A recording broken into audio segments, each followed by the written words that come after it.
අයිබන් ලෝකයේ භාවිත භාෂාවන් 2800ක් 3000ක් අතර තියෙනවා කියලා අපි අහලා තිනවා කියවලා තිනවා වාග් විද්‍යාඥයන්ට අනුව. මේ භාෂාවල් වලින් ප්‍රකාශ කරන අදහස ඒ භාෂාව භාවිතා කරන අයට තේරුම් කරගන්න පුළුවන්. ඒ බොහෝ භාෂාවල් ලේඛන සහිත භාෂාවන් නොවුනාට ඒ අදහස වටහා ගන්නට පුළුවන්කම තිබෙනවා.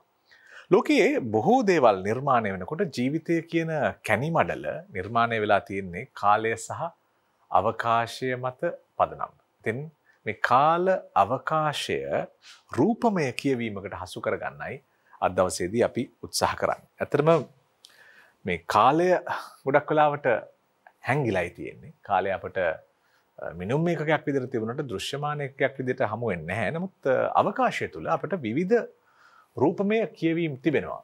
නමුත් මේ රූපමය කියවීම් එක්ක අපි අදහස් මතු කරගන්නේ කොහොමද? ඒ වගේම මේ රූපමය කියවීම් එලෙසින්ම කියනවාද?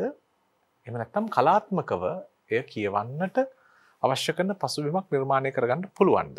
අද ලෝකයේ පුළුල් වෙලා භාෂාත්මක කියවීම වෙනුවට රූපාත්මක කියවීම දක්වා අය විතැන් වෙලා තියෙනවා. ඉතින් ඒ නිසා අපිට හිතුණාද ලිවිසරි ප්‍රේමයේ වැඩසටහනේදී රූපය ඇතුලේ කොහොමද කියවීම හදාගන්න පුළුවන්, රූප කියවන්න පුළුවන් කොහොමද කියන කාරණාව පිළිබඳව සාකච්ඡා කරන්න. ඒ සඳහා යොවුන් නිර්මාණකරුවන් දෙනෙක් අපිත් එක්ක එකතු වෙලා ඉන්නවා. නමුත් ඔවුන් හැකියාවෙන් පරිපූර්ණ නිර්මාණකරුවන් සහ මේ රූපමය භාවිතාවත් එක්ක නූතනයත් එක්ක ගැට ගැහිලා වැඩ කරමින් ඉන්න නිර්මාණකරුවන් දෙනෙක්. සංජීව පුෂ්පකුමාර සහෘදයට ආයිබෝන් කියනවා. ඔහු ලාංකේය සිනමාව ජාත්‍යන්තර කරලියේ රඟ දෙන රැව් දෙන තැනක් බවට පත් කරන්නට උත්සාහ කරන සහ කරමින් ඉන්න සිනමාකරුවෙක්.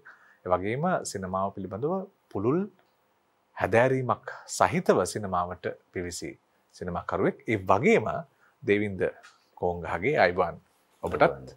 එලෙසම මේ තරුණ නියෝජනයක් අද තියෙන නිසා මේ නූතනයත් එක්ක ගැළපිලා මේ තාක්ෂණයත් එක්ක ගැළපිලා අපිට බොහොම පහසුවෙන් මේ රූපමය කියවීම පිළිබඳව අදහස් අතීතයෙන් නූතනයට ගලපා ගන්න පුළුවන්කම තියෙනවා. මම කැමතියි සංජීව පුෂ්පකුමාර හිතවතාගෙන් මේ කතාව පටන් ගන්න. මේ රූප කියවන්න පුළුවන්ද? ඔව් වජිර මුලින්ම බොහොම ස්තුතියි මට ආරාධනා කරාට. ඒ වගේම ගොඩක් සන්තෝෂයි දේවින්ද එක්ක මේ වාඩි වෙන්න ලැබීම. මොකද දේවින්දයි මගේ මිත්‍රත්වයත් සෑහෙන කාලයකට යනවා.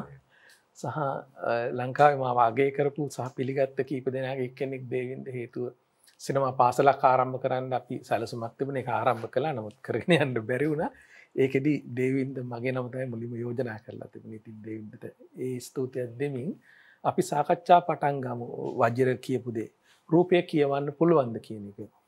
ඇත්තටම රූපය කියන්නේ කියවීමක්. ඒ කියන්නේ අපි කිසියම් සාහිත්‍ය කෘතියක් ගත්තොත් අපි භාෂාවෙන් කරන විග්‍රහයන් අපි සංකේත බවට පත් කරමින් උපකරණ බවට පත් කරමින් ඒවා රූපය ඇතුලේ අපි සකස් කරලා තියෙනවා. ඒ කියන්නේ අපි අපේ රූපය සමෝදානය කරනකොට ඒ රූපය ඇතුලේ අර භාෂාවෙන් කරන විග්‍රහයට භාෂාවේ විග්‍රහයට අයත් වන දේවල් සාහිත්‍යයේ අපි පෙන්වලා තියෙනවා. එතකොට කෙනෙකුට රූප සාක්ෂරතාවය කියන එක අත්පත් කර ගැනීම ටිකක් පහසු කටයුත්තක් නෙවෙයි වජිර. ඒ කියන්නේ අපි සාහිත්‍ය කෘතියක් කියවනකොට අපිට කිසියම් දෙයක් තේරුම් නැති වුණොත් අපිට නැවත නැවත ඒ දේ කියවන්න පුළුවන්. නමුත් රූප භාෂාවේදී තියෙන දේ තමයි මම මේක මූලික වශයෙන් සිනමාව කේන්ද්‍ර කරලා ගත්තොත් චිත්‍රයට වෙනස්. චිත්‍රයේදී අපිට නැවත නැවත ඒ චිත්‍රය නරඹන්න පුළුවන්. චිත්‍රය කියවන්න පුළුවන්. සිනමාවේදී සිනමා රූපය මේ සැනින් අපෙන් ඉවත්ව යනවා. ඒ අපි දකින රූපය එසැනින් අතීතයට එක් වෙනවා. එතකොට අපිට පුළුල් ඥානයක් එහෙම නැත්නම් අපිට පුළුල් අවබෝධයක් තියෙන්න ඕන මේ රූපය ඇතුලේ. අපේ ප්‍රධාන කැන්වසේ ඇතුලේ ගොනු කරලා තියෙන දේවල් එකින් එක හසු කරගන්න. right? ඒක ටිකක් අපහසු වැඩක්. මොකද සාමාන්‍යයෙන් හොලිවුඩ් ස්ට්‍රක්චර් එකේ නම් රූපයක් උපරිම තප්පර 3ක විතර කාලයක්. නමුත් යුරෝපියන් ආර්ට් හවුස් සිනමාව ඊට පස්සේ ඊස්ටර්න් ඒෂියන් සිනමාව මේකෙදී ඊට වඩා කාලයක් රූපය රඳවා ගන්න නිසා අපිට සමහර දේවල් තේරුම් ගන්න පුළුවන් කාලය වැඩි. කෙසේ හෝ අපි සාකච්ඡාව ආරම්භ කරමින් මට වජිරට දෙන්න පුළුවන් උත්තරේ ඔව් රූපය කියවන්න පුළුවන්. ඔව් දැන් රූපය කියවන්නට පුළුවන් දේවින්ද. එහෙම දැන් සංජීව පාවිච්චි කරන වචනයක් මේ රූප සාක්ෂරතාවය කියලා. දැන් අපි නිදහස පිළිබඳව අවධානය යොමු කරනවා. නිදහස ලැබෙන්න කලින් අපේ රටේ සාක්ෂරතාවය කියන්නේ අකුරු කියන්න ඒ වගේම ලියන්න තියෙන හැකියාව 50 වගේ ආසන්න ගානක තිබුණා. දැන් ඒක 95කට වගේ ආසන්න 92 පැනලා වගේ තියෙනවා කියලා තමයි අපිට දත්තතොරතුරු වාර්තා කරන්නේ. හැබැයි මේ අකුරු කියවන අයට රූප කියවන්න සමත් දැනුම නිර්මාණය කරගන්නේ කොහොමද මේ දැනුම අපි මනල බැලුවොත් නිකන් ප්‍රවේශයක් විදිහට මේ සංඛ්‍යාත්මකව අපි කොච්චර පල්ලෙහාද ඉන්නේ කොච්චර ඉහළද ඉන්නේ මම ප්‍රවේශයක් ගන්නම් උත්තරේ දෙන්න ඉස්සෙල්ලා මේ සංජීවත් එක්ක මම ලංකාවේ ප්‍රෝග්‍රෑම්ස් ගණනාවකට සහභාගී වෙලා තිනවා. මගේ සහෝදරයා සංජීවත් එක්ක තමයි මම පළවෙනි පාරට මේ ද්විත්ව වැඩසටහනකට සහභාගී වෙන්නේ. ඒක ඇත්තටම සතුටට කාරණාවක්. මොකද අපි මිත්‍රකම අවුරුදු 20කට ආසන්න කාලයකට එහාට දිවෙනවා. ඉතින් සහ ජාත්‍යන්තරේ ජයගත්ත අපිත් එක්ක එකට මේ වගේ ලංකාව ලෝකෙට ඇත්ත හරි නිර්වචනයෙන්ම ගෙනියන්න පුළුවන් පුද්ගලෙක් එක්ක මෙහෙම ඉඳ ගන්නට ලැබීම ගෞරවයක් හැටියට මම සලකන්නේ. ඉතින් වජිර අහපු ප්‍රශ්නේ මෙන්න මෙහෙම මම පටන් ගන්නවා. අපි රූප කියවීම පටන් ගන්නෙ මම දකින විදිය මේ සිනමාව සහ ජීවිතය කියන එක මම බොහොම සමීපව දකින දෙයක්. සිනමාව සහ සිනමාව කරණය කියන්නේ එකම විෂය ඇතුලේ තියෙන පැති දෙකක්. එතනට එන්නේ ඉස්සෙල්ලා අපි රූප කියවීම පටන් ගන්නෙ මාස 4-5 දිනේ. හඬත් එක්ක අපි ජීවිතේ පටන් ගන්න කෑ ගැහිල්ලක් එක්ක රූපයත් එක්ක නෙවෙයි. හැබැයි ටික දවසකට පස්සේ අපි රූපය කියවන්න පටන් ගන්නවා ජීවිතය ඇතුලේ. අපිට බොඳ වෙච්ච රූපත් එක්ක රූප මනසට දාගන්න උත්සාහ කරනවා. ඊට පස්සේ ඒක පරිවර්තනය කරගන්න හදනවා අකුරකින් දෙකකින් සද්ද වලින්. කොහොමනේ මිනිහා වැඩෙන්නේ? ඔය කෙනා වැඩෙන අවුරුදු 2 3 5 8 10 වෙනකොට මේ රූප කියවීම කියන එක විෂයක් කියලා අපි සලකන්නේ නැහැ. අපි අපේ පාසල්වල සිසුවන්ව අපේ අධ්‍යයන රටාවල් ඇතුලේ හිර කරන්නේ රාමුගත විෂයන් ඇතුළට. ගණන්, සිංහල, සෞඛ්‍ය, සමාජ අධ්‍යයනය, කොමර්ස්, සයන්ස්, මැත්ස් ඇතුලේ හිර කරනවා මිසක් අපි ඇත්තටම පටන් ගන්න මේ විශ්වීය භාෂා දෙක ඇතුලේ කොහෙද මේ ජීවියාව ගිහිලා ප්ලේස් කරන්න කියලා කිසිම සිස්ටම් එකක් ලංකාව ඇතුලේ නැහැ. ඉතිහාසයේ සිටත් නැහැ. ඒ කියන්නේ අපි ඇත්තටම පටන් ගන්නේ ශබ්දය සහ රූපය කියන දෙකෙන් මුළු ජීවිතේම. ඒත් මං කියන්නේ මේ රූපමය කියවීම එක නිකමට ලාවට එන්නේ චිත්‍ර කරන ළමයින්ට O level වලට. එතනදි තමයි පොඩ්ඩක් ওই රූපමය කියවීම මේ මානව ගුණාංගය ඇතුළට එකතු කරන්න උත්සාහ කරන්නේ. නැත්තම් සුපුරුදු පරිදි එක්ක ටෙලිවිෂන් එකක් දිහා බලාගෙන රූප කියවන්නේ නැහැ බල ඉන්නවනේ. ඒක අපේ පුරුද්ද වෙලා, ඇඩික්ෂන් එක වෙලා.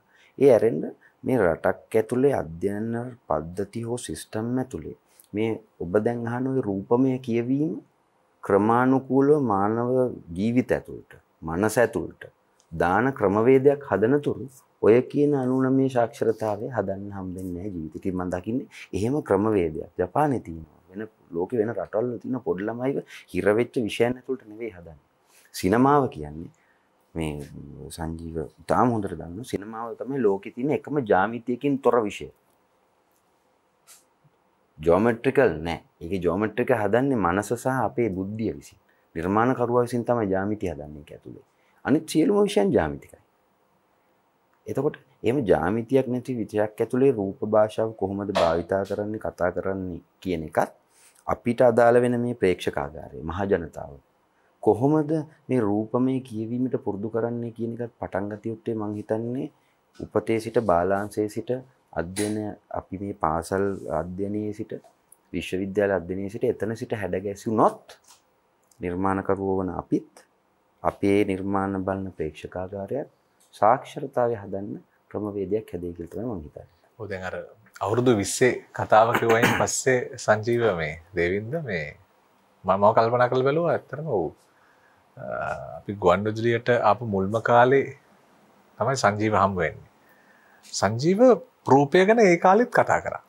ඒ කියන්නේ මොකද දැන් සංජීව ඒ කාලේ අවුරුදු 20කට 21කට කලින් කියපු මේ රූපමය කතාව දැන් තමයි අපිට තේරෙන්නේ. කියන ඔහු කියමින් හිටපු කතාව.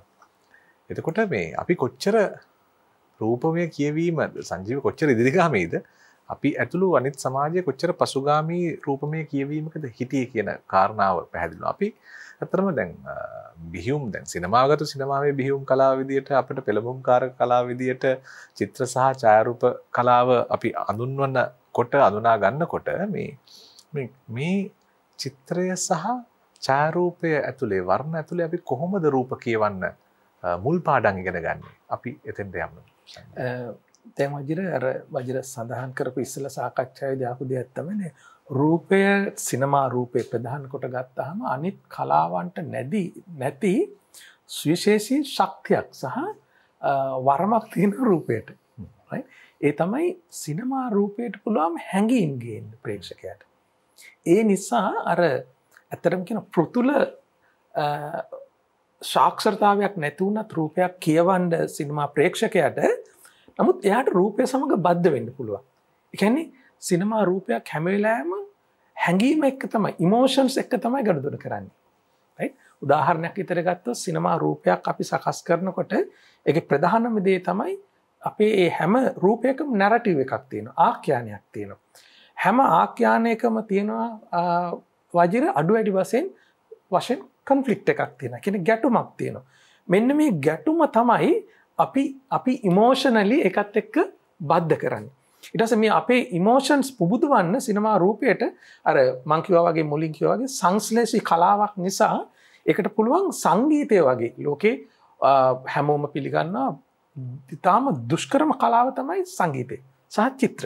එතකොට මේ සංගීතය භාවිතා කිරීම නිසා සිනමාවට පුළුවන් අපේ හැඟීම් ඉමෝෂන්ස් තව පුබුදවන්න. එමගින් අර අපි සාමාන්‍ය කෙනෙකුට රූපේ ඇතුලේ තියෙන දේවල් ඉන් ඩීටේල්ස් කියවන්න බැරුණත් වජිර පුළුවන් රූපයත් එක්ක බැඳෙන්න. කියන්නේ ඉමෝෂන්ස් එක ගනුදෙනු කරන්න ලෝකයේ වෙනත් කලාවන්ට නැති හැකියාවක් සිනමාවට තියෙනවා. ඒක තියෙන්නේ මෙහෙමයි. සිනමාවට පුළුවන් සමාජයේ ඕනෑම කෙනෙකු සමග ඇසුරු කරන්න. ඒ කියන්නේ සමාජයේ ඕනෑම view එකක ඉන්න කෙනෙක් එක්ක ඇසුරු කරන්න. හැබැයි ඒකේ අනිත් කලාවන්ට ඒක බෑ. උදාහරණයක් විදිහට දැන් අපි බලමු මම කැමති අපේ ප්‍රේක්ෂකයෙක් බෙදා ගන්න වජිර කරවාජියෝ කියන චිත්‍ර ශිල්පියා ඉතාලියේ හිටිය බොහෝ දෙනෙක් දන්න චිත්‍ර ශිල්පියෙක්. ඔහුගෙන් තමයි නූතන සිනමාවේ ආලෝකය සහ වර්ණය කියන එක අපි ඉගෙන ගන්නේ. මේ තියෙන කරවාජියෝගේ The Calling of St. Matthews by Jesus කියන පේන්ටිං එක. දැන් මේ චිත්‍රය කොහොමද අපි කියවගන්නේ? සිනමා රූපයක් කියවනට වඩා චිත්‍රයක් කියවන්න අමාරුයි. හේතුව තමයි චිත්‍රය කියලා කියන්නේ එක්තරා විදිහක දැනටත් තියෙන්නේ සාමාන්‍ය ටිකක් high standard art එකක් විදිහට. right? ඒක ගැන සාකච්ඡාවල් තියෙනවා. මේක එක්තරා විදිහක බූෂුවා කලාවක් එහෙම කියලා සාකච්ඡාවක් තියෙනවා. අපි මේ සාකච්ඡා පැත්තකට දැම්මොත් අපි කොහොමද මෙන්න මේ චිත්‍රයක් මේ දැන් මේ The Calling of St. Matthews කියන චිත්‍රය තේරුම් ගන්නේ? මේක ඊටාම වැදගත්. පළවෙනි දේ තමයි චිත්‍රයේ තේරුම් ගන්න අපි අවශ්‍යයි ඉස්සෙල්ලාම මොකද්ද මේකේ නැරටිව් එක කියලා තේරුම් ගන්න ඕන. දැන් මොකද්ද මේකේ ආඛ්‍යානෙ? මේ ආඛ්‍යානෙ තමයි ජේසුස් වහන්සේ එකපාරටම මතුවෙනවා ටැක්ස් කලෙක්ට් කරන රූම් එක. හරි? ඒ කියන්නේ ඒ කාලේ හැටියට ටැක්ස් එකතු කරන කාර්යාලයක මතුවෙනවා. එතෙන්දී දැන් මැතිවුස් කියන පුද්ගලයාට ජීසස් වහන්සේ ආරාධනා කරනවා ඔය එතන කියන දේ තමයි follow me. මා අනුගමනය කරන්න. මා අනුව යන්න කියන එක. දැන් මේක තමයි මූලික ආඛ්‍යානය. දැන් මේක තේරුම් ගැනීමේදී කිසියම් කෙනෙකුට කතෝලික ආගම, ක්‍රිස්තියානි ආගම පිළිබඳ බයිබලය ගැන අවබෝධයක් තියෙනවා නම් එයාට ලැබෙන දැනුම සාමාන්‍ය ප්‍රේක්ෂකයෙක් වෙන මට ලැබෙන දැනුමට වඩා වෙනස්. මොකද එයාට පුළුවන් මේකේ තියෙන ආඛ්‍යානෙ තේරුම් ගන්න. ඊළඟ එක තමයි මේ දැන් චිත්‍රයක් අපි කියවනකොට වජිර මේකේ තියෙන ආඛ්‍යානයට අමතරව මේ ආඛ්‍යානෙ ගොඩනගන විදි දෙකක් තියෙනවා. එකක් තමයි මේකේ තියෙන සෞන්දර්යාත්මක මැදිහත් වීම. කියන්නේ ට්‍රීට්මන්ට් එක මොකක්ද කියන එක. right? දැන් මේ චිත්‍රය අපි බැලුවොත් එහෙම අපිට පේනවා මේකේ මීට කලින් චිත්‍රවල තිබුණ නැති දෙයක් තමයි ලයිට් එක. මේකේ අපි කියනවා මේ ආලෝකයේ චිත්‍රය මේ වස්තුන් කරා ගමන් කිරීම. right? එතකොට මේක මුලින් තිබුණ නැති දෙයක්. කරවාජියෝ මේ ආලෝකය ඊටාම සියුම් විදියට හැඟීම් මතු කරන ආකාරයට යොදා ගන්න සමත් වුණා ඔහුගේ චිත්‍රවල. මෙන්න මේ ආලෝකය භාවිතා කරන විදිහට අපි කියනවා කියරොස්කියරෝ කියලා. දේවින්දත් දන්නා අපි සිනමාකරු විදිහට මේක ඉගෙන ගන්නවා. කියන්නේ අනිත් පැත්තෙන් ලයිට් ඇන්ඩ් ෂේඩ්. දැන් බලන්න අර චිත්‍රයේ තියෙන මිනිස් රූප සම්පූර්ණ ආලෝකමත් වෙලා නැහැ. ඒ වෙනුවට එක කොටසක් ආලෝකමත් වෙලා තියෙන අනිත් කොටස අඳුරු වෙලා තියෙනවා. තව එක විදියක්. ඒ කියන්නේ අපිට බලන්න පුළුවන් කොහොමද මේ ආලෝකය යොදාගන්නේ? ආලෝකය යොදාගන්නේ හැඟීම් මතුවෙන විදියට. ඊළඟට මේ චිත්‍රය අපි දැන් මේක අපි විෂුවල් රීඩින් එකක් නේ යන්නේ. රයිට්. දැන් බලමු මේකේ ඉන්න හියුමන් ෆිගර්ස් මිනිස් චරිත කොහොමද ක්‍රියා කරන්නේ කියලා. මේ හැම එක්කෙනාම මේ සිදුවීමට සම්බන්ධ වෙලා ඉන්නවා. හැම එක්කෙනාම ප්‍රතිචාර දක්වනවා දෙවියන් වහන්සේට. දෙවියන් ජේසුස් වහන්සේට සමාවෙන්න. ජේසුස් වහන්සේ ප්‍රතිචාර දක්වනවා. ඒ අතරේ එතන සෙන්ට් මැතිව්ස් කියන පුද්ගලයා. ඔහු සෙන්ට් මැතිව්ස් කවුද කියලා සාකච්ඡාවක් තියෙනවා. එක්කෙනෙක් කියනවා අර දැන් ඇඟිල්ල දික් කරගෙන ඉන්න කෙනා තමයි සෙන්ට් මැතිව්ස් කියන්නේ රවුල තියෙන කෙනා. තව කෙනෙක් කියනවා නෑ ඔහු නෙමෙයි අර තරුණ කෙනා කියලා. මුදල් එක්ක ඉන්න. දැන් තව විදිහක් මේක තේරුම් ගන්න මේ චරිත කොහොමද හැසිරෙන්නේ කියලා. චිත්‍ර ගැන හිතාම හොඳ අවබෝධයක් තියෙන කෙනෙකුට බැලුවොත් මේ මිනිස් රූපවල හැසිරීම ඉන් ඩීටේල්ස් මතු කරලා තියෙනවා කරවාජිය. උදාහරණයක් විදිහට නළලේ තියෙන රැලි පවා ඉතා සියුම් විදිහට මතු කරලා තියෙනවා. හැඟීම් ඔක්කොගේම එක්ස්ප්‍රෙෂන්ස් හැඟීම් ප්‍රකාශනේ එක විදිහට නෙවෙයි තියෙන්නේ. බලන්න හැමෝම ඒ චරිත මේ රූපයේ ඉන්න සියලු දෙනාම කතාවට සම්බන්ධ වෙලා තියෙනවා. ඒගොල්ලෝ ඔක්කොම ඇක්ටිව් කැරක්ටර්ස්. ක්‍රියාශීලී චරිත. රයිට්? මේක තේරුම් ගැනීම තමයි වැදගත්. ඊළඟට කොහොමද අපි මේ රූපය කියවන්නේ? අපි කියනවා තව විදිහකට intertextuality meaning අපිට ගේන්න පුළුවන්. අන්තර්පටිත සම්බන්ධයක්. කොහොමද ඒක ගේන්නේ? දැන් බලන්න අර ජේසුස් වහන්සේගේ ඇඟිල්ල තියෙන විදිය, අත දික් කරගෙන තියෙන විදිය. කෙනෙකුට කියන්න පුළුවන් මේක සම්බන්ධයි මීට වසර ගණනාවකට කලින් කරපු the creation of Adam කියන ආදම්ගේ නිර්මාණය කියන ශාන්ත බැසිලිකාවේ තියෙන චිත්‍රයට මිකලාන්ජලෝ අන්තෝනියෝගේ චිත්‍රයට. රයිට්? එතකොට අපිට පේනවා දැන් ඒවා දන්න කෙනෙකුට මේ චිත්‍රය වැඩියෙන් තේරුම් ගන්න පුළුවන්. හැබැයි ඒවා අඩුවෙන් දන්න කෙනෙකුට ඒත් මේ චිත්‍රය තේරුම් ගන්න පුළුවන්. එතකොට අපි මම මේ කියන්න උත්සාහ කර සිනමාවෙත් අපි දන්නා ප්‍රමාණයට තමයි අපිට දේවල් අවබෝධ වෙන්නේ. අපි උදාහරණයකට අපි හින්දි චිත්‍රපටයක් ගත්තොත් අපි හිතමුකෝ දැන් මේ දවස්වල යන 1983 කියන චිත්‍රපටය ගත්තොත් ඒ චිත්‍රපටිය බලන්න කිසි කෙනෙකුට විශේෂ රූප සාක්ෂරතාවයක් අවශ්‍ය නැහැ. කෙනෙකුට බලාගෙන ඉන්න පුළුවන් ඒක තේරෙනවා. හැබැයි කෙනෙක් ලාස් වොන් ට්‍රියර්ගේ Dancer in the Dark කියන චිත්‍රපටිය ගත්තොත් ඒ චිත්‍රපටිය තේරුම් ගන්න පළවෙනි මුලින්ම තේරුම් ගන්නට අමාරුයි. මොකද මුලින්ම එනවා ලොකු චිත්‍රයක්. ඒ චිත්‍රයක එනවා විශාල සන්දුනිමය සංගීත රාවයක්. අපි කියන ඕවර්චර් එකක් කියලා. එනවා. එතකොට ඒක ලේසියෙන් තේරුම් ගන්න බෑ. ඒක තේරුම් ගන්න අර අපිට චිත්‍ර කලාව සංගීතය ගැන දැනුමක් අවබෝධයක් තියෙන්න ඕනේ. හැබැයි සිනමාවේ තියෙන විශේෂත්වය තමයි වජිර හැම මට්ටමකම කෙනෙකුට මේකට ලං වෙන්න පුළුවන්. ලං වෙන්නේ කොහොමද? සිනමාවට පුළුවන් අනිත් කලාවන්ට නැති අර හැඟීම් පුබුදවාලීමේ ශක්තිය තියෙන කලාවක් නිසා අපි හැමෝම එකතු කරගන්න. ඔක ඇත්තටම දැන් අල්ටමීරා චිත්‍රයක් එහෙම නැත්නම් මේ ලැස්කෝ වගේ ගුහා චිත්‍රවල ඉඳලා චීනයේ සෙවනැලි නාටක පහු කරලා මැජික් ලන්තෑරුම් එළියට මෙපිටින් රූප කැරකෙන්න පටන් ගත්ත ලෝකෙනේ අපි දැන් ඉන්නේ වර්තමානයේට ඇවිල්ලා. එතකොට එහෙම තැන්වල තියෙන මේ වොමනාව මූලිකව තිබුණු වොමනාව නෙවෙයි වර්තමානයේ තියෙන්නේ. ඒ කියන්නේ මූලික වොමනාව තිබුණේ මේ අපිට මොනවා හරි දකින්න දෙයක් ඕන වෙනවා. දැන් මේ දකින්න තැන තිබුණු දැනුම දැන් ඉස්සර මිනිස්සුන්ට කැමරාව කියලා කියන්නේ කැමරාවෙන් පෙන්වනවා කියලා කියන්නේ මොහොතක් වාර්තා කිරීම වගේ සටහන් වල ඉඳලා ක්‍රමිකව ඒ වර්ධනය වුණා. අපිට මේ වර්ධනය වීමේ පියවර ඔස්සේ යනකොට මේ රූපය වැදගත් වෙන්නේ. සිනමාවට රූපය වැදගත් වෙන විදිය පිළිබඳව මොලේදල් ටිකක් අපි පියවර පහු කරමින් කතා කරගෙන යමු. මෙහෙමයි. දැන් සිනමාව දැන් රූපය කියන එක හැදෙන්නේ ඉස්සෙල්ලම අපි ප්‍රායෝගික ජීවිතය ගත්තාම අපිට මෝෂන් ලයිෆ් එකක් නේ තියෙන්නේ. කවුරුත් එහෙම ස්ටිල් වෙලා නැහැ. අපි හැමදාම ජීවතුන් අතර ඉන්න මේ කතා බහ කරන දේවල්. ස්වභාව ධර්මයේ එහෙමයි. මම මේ කතා කරන්නේ මේ 7 වර්ෂ ගණනාවකට ඉස්සරහා ඉතිහාසයේ ඉඳලා පොඩ්ඩක් මේ ලින්ක් එකක් මේ හදාගන්න. ඔය චිත්‍ර කියන කලාව පවා මූලිකව හැදෙන්නේ යම් සටහනක් තියන්නනේ. ගල්ලෙනක චිත්‍රයක් පවා ගත්තාම අපි මේ අපි හෙල්ලෙන චලනය වන ජීවිතය පොඩ්ඩක් ස්ටිල් කරලා ගල්ලෙනක අඳින්නේ. බයිසන් ලයින් දෙත් එහෙම. එතකොට ඒකෙන් එයා කියන්න හදනවා අපේ ජීවිතය ඇතුලේ තියෙන යමක් එක බ්‍රෂ් පාරකින් ඒ කාලේ නම් ගත්තොත් අපි හිතන්නේ අපි කළු ගලකින් කෙටුවා නම් ගල මත එයා බලාපොරොත්තු වෙනවා මේ අපි කියන මෝෂන් ලයිෆ් එක ඇතුලේ තියෙන දේවල් ස්ටිල් කරලා එයාට අවශ්‍ය දේ මතු කෙනෙකුට දකින්න ඉඩ අරින්න. ඔය හරහා ඩිවලොප් වෙනවා මේක ප්‍රංශය, ඉතාලිය, රෝමය දක්වා, ඊජිප්තුව දක්වා, ඊජිප්තුවේ චිත්‍රපව දක්වා මේ යම් දෙයක් මේ එදිනෙදා පවතින පාරාවෝගේ චිත්‍රත් පවා එහෙමයි. මායන්ලගේ චිත්‍රත් එහෙමයි. මේ තියෙන එකක් ස්ටිල් ලයිෆ් එකට ගේ. ඊට පස්සේ ඒක ඩිවලොප් වෙනවා එහෙම ඒ ස්ටිල් ලයිෆ් එකට ගෙනාවහම එතනින් එහාට එනවා මේ පෝට්‍රේට් රජවරු, සිටුවරු, සිටු කුමාරිකාවෝ අපිව ඇඳ ගන්නවා. ඒත් මේ සාමාන්‍ය ජීවිතයේ සෙල්ලමින් චලනය වෙමින් ඉන්න චරිත ස්ටිල් කරගන්නවා. ඔය වෙන ස්ටිල් ලයිෆ් එක එක්තරා තැනකට ආවයින් පස්සේ මේ ලූමිය ආශ්‍රිත ඒ නිර්මාණකරුවෝ සහ ඒ ගවේෂකයොත් එක්ක බැලුවාම මේගොල්ලන්ට ඕන වෙනවා මේ ස්ටිල් ලයිෆ් එක නැවත මෝෂන් කරගන්න. එතකොට ඊට පස්සේ තමයි ස්ටිල් ෆොටෝග්‍රැෆි බිහි වෙන්නේ.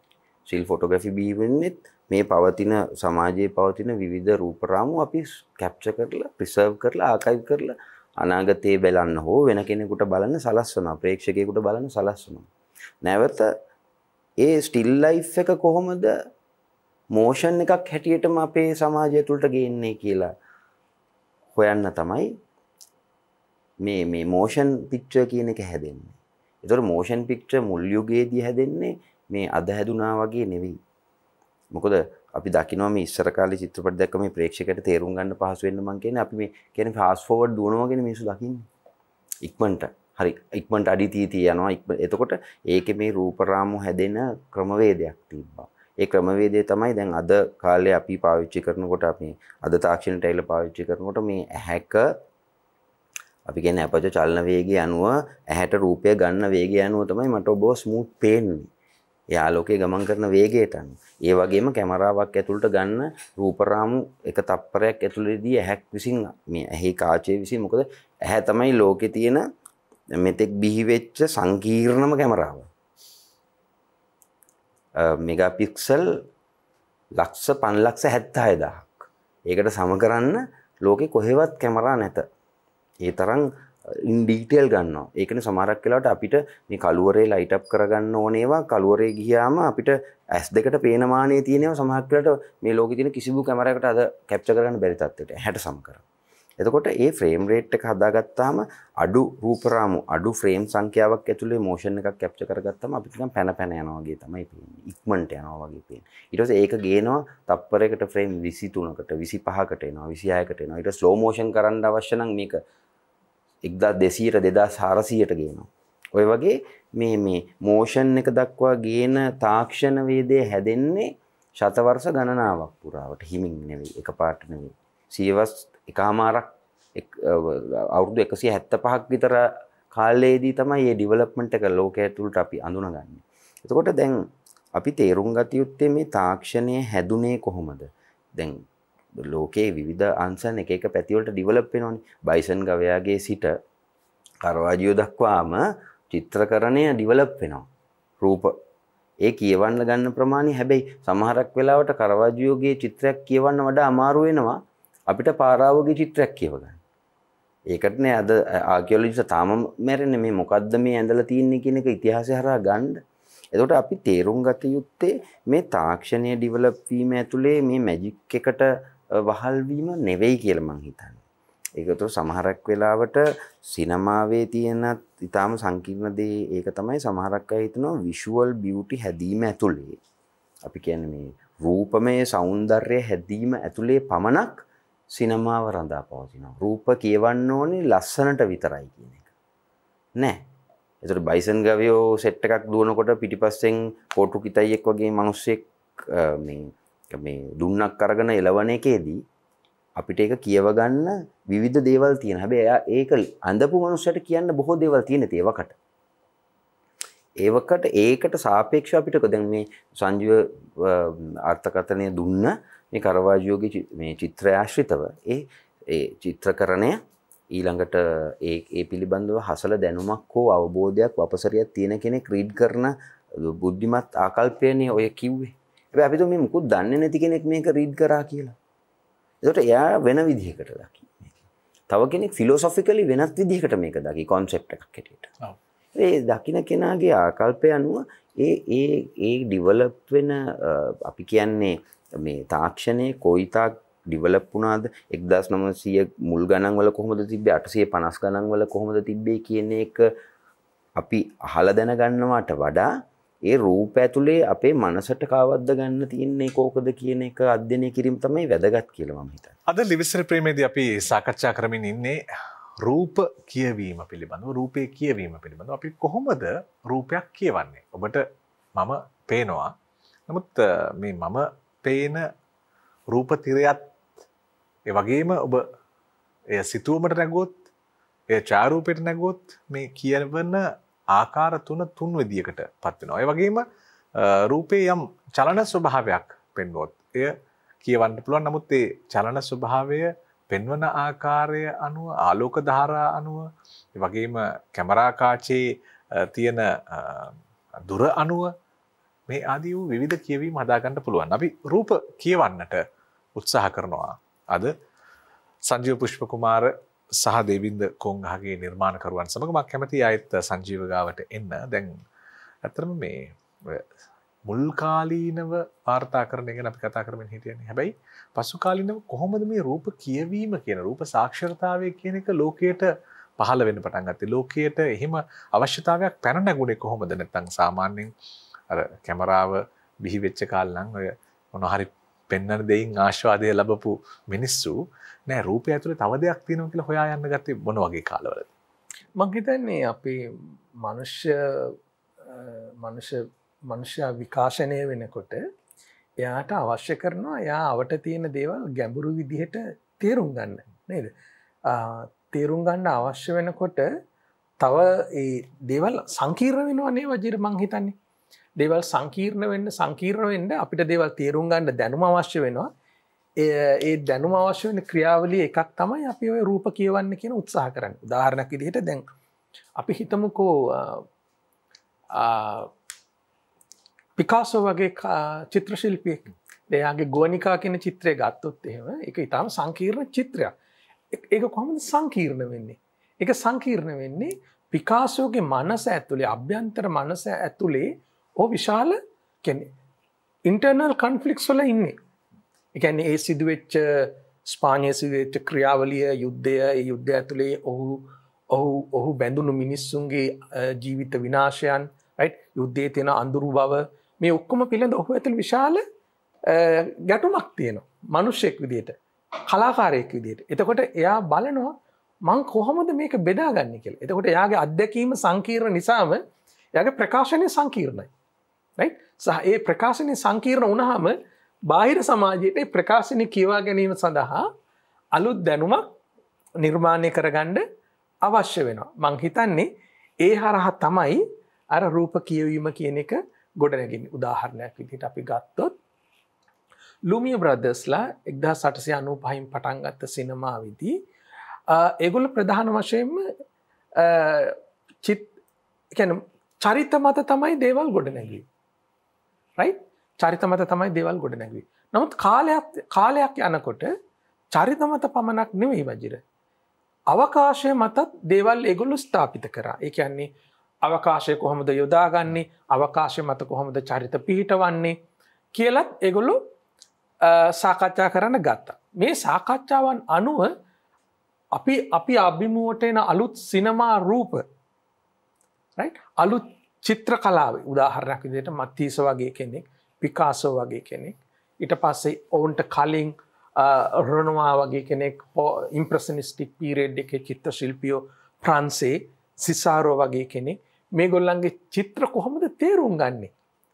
දැන් උදාහරණයක් විදිහට ඉම්ප්‍රෙෂනිස්ටික් පීරියඩ් එකේ කියන්නේ උපස්ථිතිකවාදී යුගයේ 1800 ගණන් වල මැද භාගයේදී සහ පෝස් ඉම්ප්‍රෙෂනිස්ටික් ඒ කියන්නේ වැංගෝ වගේ අයගේ චිත්‍ර ඒගොල්ලන්ගේ චිත්‍ර කොහොමද තේරුම් ගන්නේ? ඒගොල්ලන්ගේ චිත්‍ර ඊට කලින් ඒ කියන්නේ 1400 ගණන් වල ලියනාඩෝ ඩා වින්චි වගේ කෙනෙක් ඇඳ චිත්‍රවලට වඩා වෙනස්.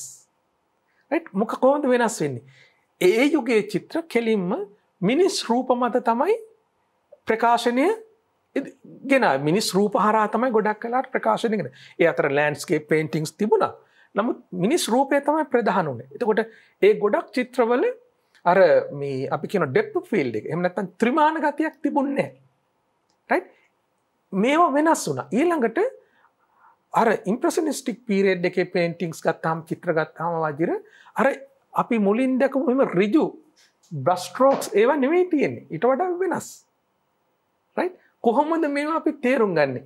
කොහොමද ඒගොල්ලෝ අර මුලින් කට්ටිය චිත්‍ර ශිල්පී නාලෝකේ පාවිච්චි කරලා තියෙන විදිහට නෙමෙයි වසර 500කට විතර පස්සේ 400කට විතර පස්සේ චිත්‍ර ශිල්පීන් ආලෝකේ පාවිච්චි කරන්නේ ඒගොල්ලන්ගේ චිත්‍රවල. රයිට්? මොනේ මනේ වගේ චිත්‍ර ශිල්පීන් ආලෝකේ පාවිච්චි කරලා තියෙන විදිය. ඉතින් මේ නිසා අලුත් දැනුමක් අවශ්‍ය වුණා. උදාහරණයක් විදිහට අපි හිතුවොත් සිනමාව ගත්තොත් එහෙම මුල්ම ලුමිය බ්‍රදර්ස්ලා සිනමාව පාවිච්චි කරපු විදිහට නෙවෙයි 1914 විතර පළවෙනි ලෝක යුද්ධය අවසන් වුණාට පස්සේ ජර්මනිය ආපු සිනමා ප්‍රවණතාවය. රයිට්? එක්ස්ප්‍රෙෂනිස්ටික් සිනමාව. ඒගොල්ලන්ගේ රූප ගොඩ නැගුවේ වෙනස් විදිහකට. ඒගොල්ලෝ ආලෝකය පාවිච්චි කරේ වෙනස් විදිහකට. එතකොට මේක තේරුම් ගන්න අලුත් දැනුමක් අපිට අවශ්‍ය වුණා. ඒ දැනුම හරහා තමයි වජිර රූප කියවීම කියන එක ආවේ. ඒ රූප කියවීමට අපිට උදව් කරන්න ගොඩ නැගිච්ච දැනුමේ එකක් තමයි ඔය මම හිතන්නේ ඔබේ වැඩසටහන බොහෝ අය සාකච්ඡා කරලා ඇති. ඒ නිසා අපි කාලේ නාස්ති කරන්න ඕනේ. නමුත් ඒ වචන විතරක් අපි කියමු සංඥාර්ථ වේදේ කියන්නේ. සෙමිටික්ස් කියන ඥාන දැනුම් පද්ධතිය අපිට ලැබුණේ ඒ අලුත් රූපය කියවීම සඳහා අවශ්‍ය කරන අලුත් දැනුම් සම්ප්‍රදායක් විදිහට. ඔව් ඇත්තටම දැන් අපි සිනමාව ගත්තොත් දැන් ලුමිය සහෝදරවරුන්ට තෝමස් අල්වා එඩ්සන් මහත්මයාගේ මේ ආලෝකයේ පාරක් කරගෙන ආපු සිනමා ගමන් වගේ මිනිස්සු මුල් කාලීනව මේ සමහර තැන්වල බොහෝ තැන්වල මේ සිනමා විනෝද මාධ්‍යයක් විදිහට භාවිතා වුණා කියලා අපි අහලා තියෙනවනේ. එතකොට මේ සිනමාව කලාත්මක මාධ්‍යයක් වෙන්න පටන් ගත්ත විදිය පිළිබඳව සංජීව අපිට ඉඟි මාත්‍රයක් දුන්නා. ඇත්තටම දැන් මෙතනද මේ සරල සම්භාව්‍ය රූප හැදෙන්නේ. දැන් රූපයට සරල ස්වභාවයක් තියෙනවද? රූපයට සම්භාව්‍ය ස්වභාවයක් තියෙනවද? ඒ පවතින්නේ කොහොමද? ඒක ක්‍රියාත්මක දැන් සිනමා කරු විදිහට මම හිතන්නේ ඔබටත් එහෙම කියවීමක් ඇති. එහෙම දැන් රූපය කියලා ගත්තාම පොදු දෙයක් නේ. ඔව්. අපි එදිනෙදා හැමදාම පැය 24ම දවස් 365ම ජීවිතාන්තය දක්වා දකින්න දෙයක් නේ රූපය කියන එක. එතකොට මේ රූපය සහ ශබ්දය අතරේ ඕන 4 අවසර පාස් කරපු ඕන ළමෙක් දන්නවා රූපය සහ ශබ්දය අතර තියෙන වේගයේ වෙනස, තීව්‍රතාවයේ වෙනස, වෙලොසිටි එකේ ද්‍රව්‍යතාවයේ වෙනස කියලා කිව්වහම දන්නවා මේ.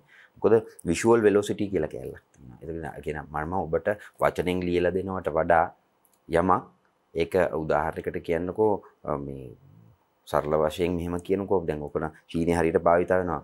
අපි හිතවත්කමට කියනවනේ මම ඔබට ආදරේ I love you කියලා සහෝදරකමට. හැබැයි චීනේ මුකුත් නැහැ. මෙච්චරයි කරන්නේ. ඒකත් විෂුවල් එක. චීන භාෂාවේ වයිනි කියලා කියනවා මම. වයිනි කියලා කිව්වා. එතකොට අමාරුවෙන් කියන්න ඕනේ. මේ රූපය මේ ඔබට පෙන්වන දේ ඇතුලේ තප්පර ගානෙන් මම කියනවා ඔබට. ඒ රූපයේ තියෙන ද්‍රව්‍යතාවය වෙලොසිටි එක හරි වැඩි. ඒක වැඩි අඩු කර ගැනීමත් නිර්මාණකරුවා සතු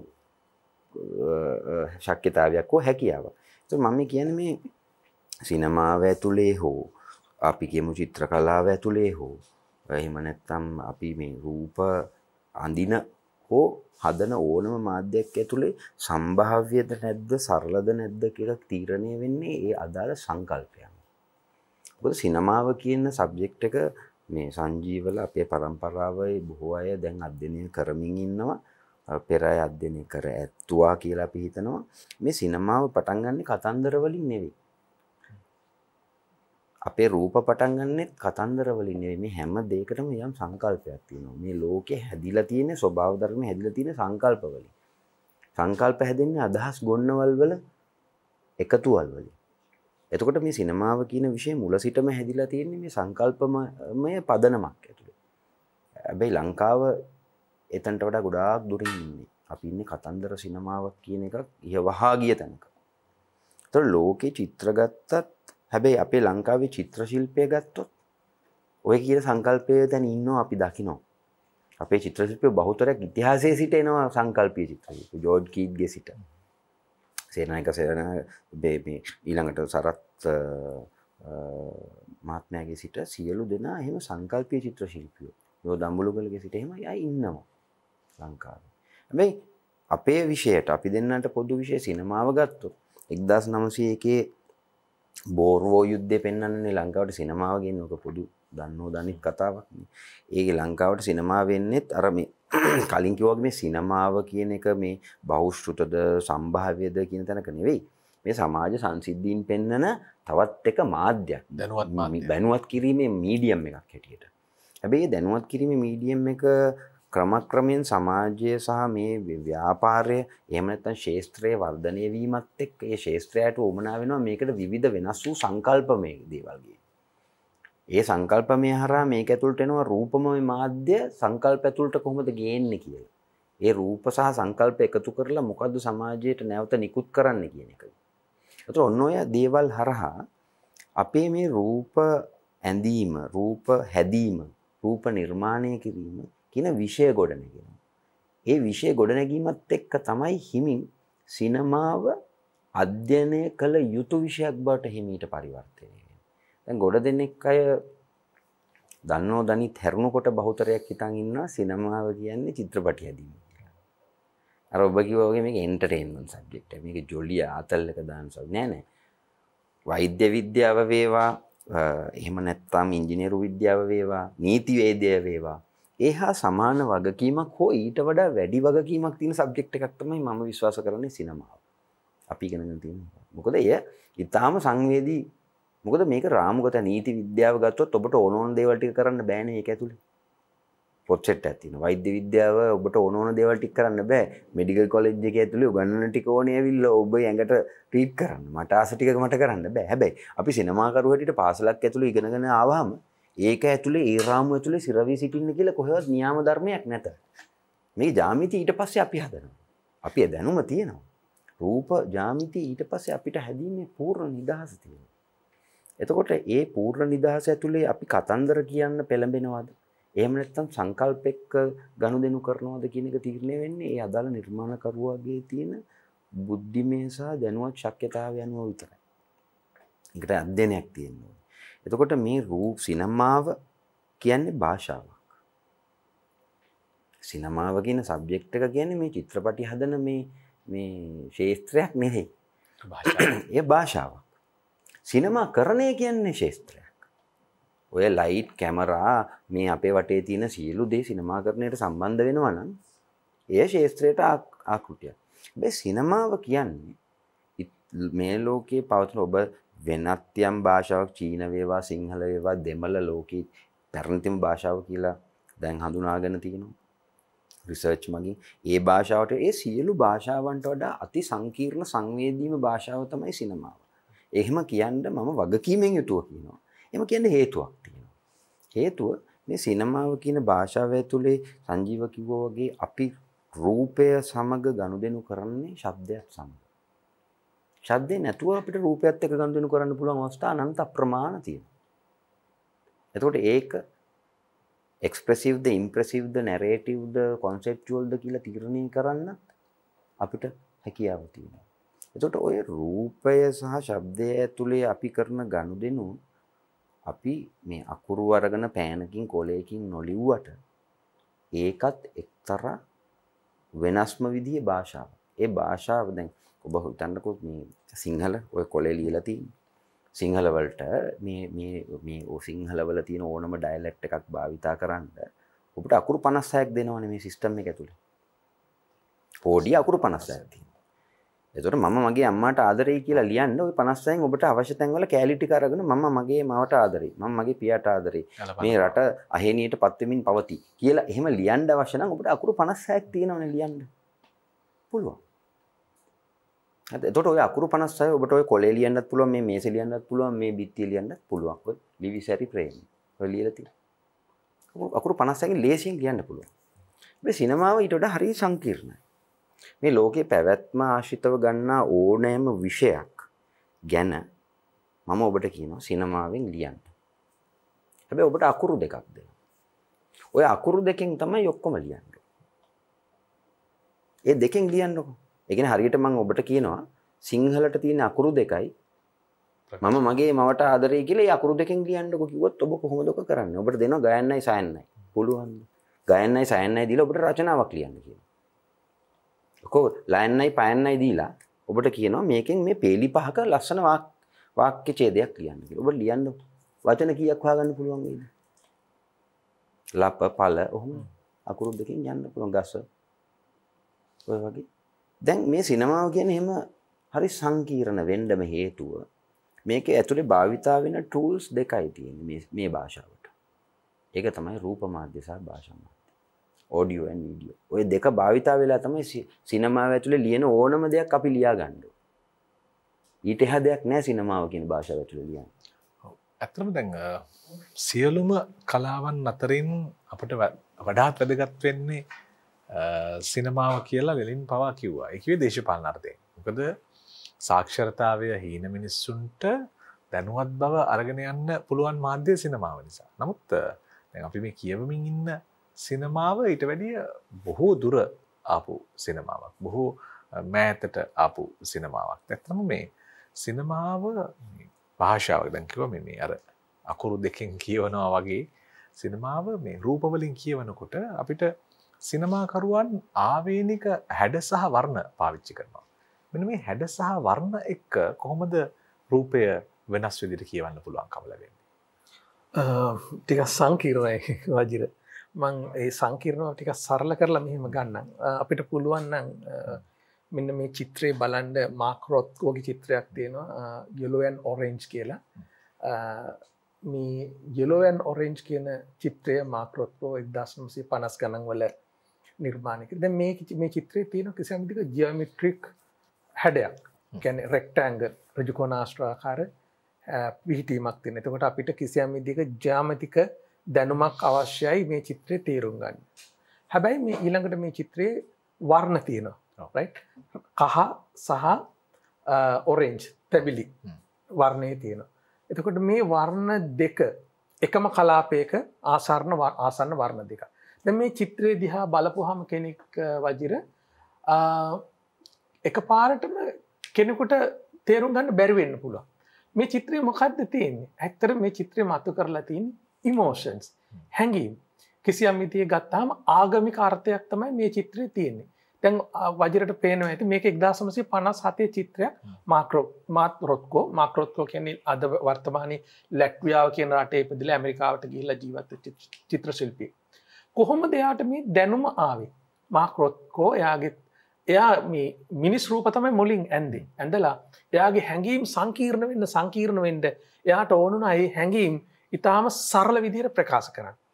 දැන් ඒක නිසා එයා හැම වෙලාවෙම වසර ගණනාවක් තිස්සේ එයා වර්ණ වලින් තමයි චිත්‍රය ඇඳේ. දැන් මේ වර්ණ අයත් වෙන්නේ මොන කලාපයකටද? warm colors. ඒ කියන්නේ අපි කියන උෂ්ණ වර්ණ කියලා. right? එතකොට දැන් අපිට මේ වර්ණ ගැන අර ආකෘතිය ගැන අවබෝධයක් තියෙනවා නම් අපි ගිහිල්ලා මේ චිත්‍රය ඉස්සරහා වාඩි වුණාම අපිට එන හැඟීම තමයි එක්තරා විදිහක භාවනාත්මක හැඟීමක් තමයි අපිට මේ චිත්‍රය දිහා බලන් හිටියම පේන්නේ. හැබැයි මේ චිත්‍රයට ඊට වඩා ගැඹුරක් තියෙනවා. අපේ මනසේ තියෙන හැඟීම්, ඉමෝෂන්ස්, කන්ෆ්ලික්ට්ස් මේක ඇතුලේ තියෙනවා. උදාහරණයක් විදිහට මේ කිසියම් කෙනෙක් විශාල කන්ෆ්ලික්ට් එකක ඉන්න කෙනෙක්, ඉන්ටර්නල් අභ්‍යන්තර ගැටුමක ඉන්න කෙනෙක් මේ චිත්‍රය ඉස්සරහට ගිහිල්ලා හිටියොත්, එයා මේ චිත්‍රය නිරීක්ෂණය කළොත් සමහරවිට එයාගේ මනසේ තියෙන හැඟීම් මේ චිත්‍රය ඇතුලෙන් එයාට පේන්න පුළුවන්.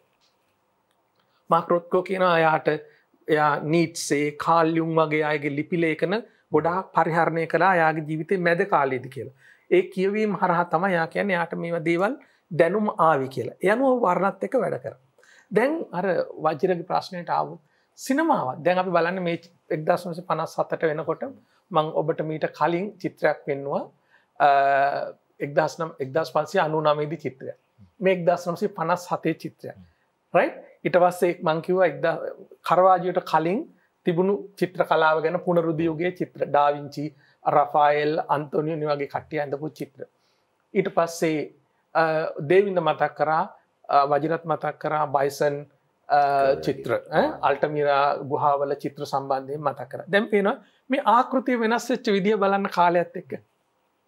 සිනමාවෙත් මේ විදිහම තමයි දේවල් වෙනස් වෙන්නේ. උදාහරණයක් විදිහට 1990 දී තිබ්බ සිනමාව නෙමෙයි 1919 වෙනකොට ජර්මනියේ ජර්මන් එක්ස්ප්‍රෙෂනිසම් හරහා ඇති වුණේ. ඒක නෙමෙයි 1945 දෙවන ලෝක යුද්ධය අවසන් වුණාට පස්සේ ඉතාලිය ඇතුවෙත්ත යථාර්ථවාදී සිනමාවෙන් ඇති වුණේ. යථාර්ථවාදී සිනමාවත් කිසියම් විදිහක මෙන්න මේ වගේ.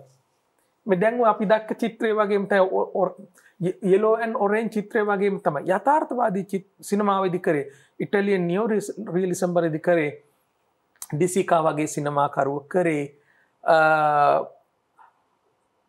එක්තරා විදිහකට ඒ සමාජයේ ඒ මොහොතේ තිබුණු තත්ත්වය කැමරාවට හසු කරගත්තා. ඒක ඔවුන් අර රූපය සංකීර්ණ ලෙස ගොඩනගනවා වෙනුවට as it is capture කරා. තියෙන විදිහටම capture කරා. right? දැන් බැලුවොත් මේ චිත්‍රයට ටිකක් සමානයි ඒක. right? අපිට පේන එක වෙලාවට මේ චිත්‍රයේ කිසි දෙයක් නැහැ වගේ. නමුත් ගොඩක් තියෙනවා. ගොඩක් තියෙන මොනවාද? ගොඩක් තියෙන්නේ අපේ මනුෂ්‍ය හැඟීම්. right?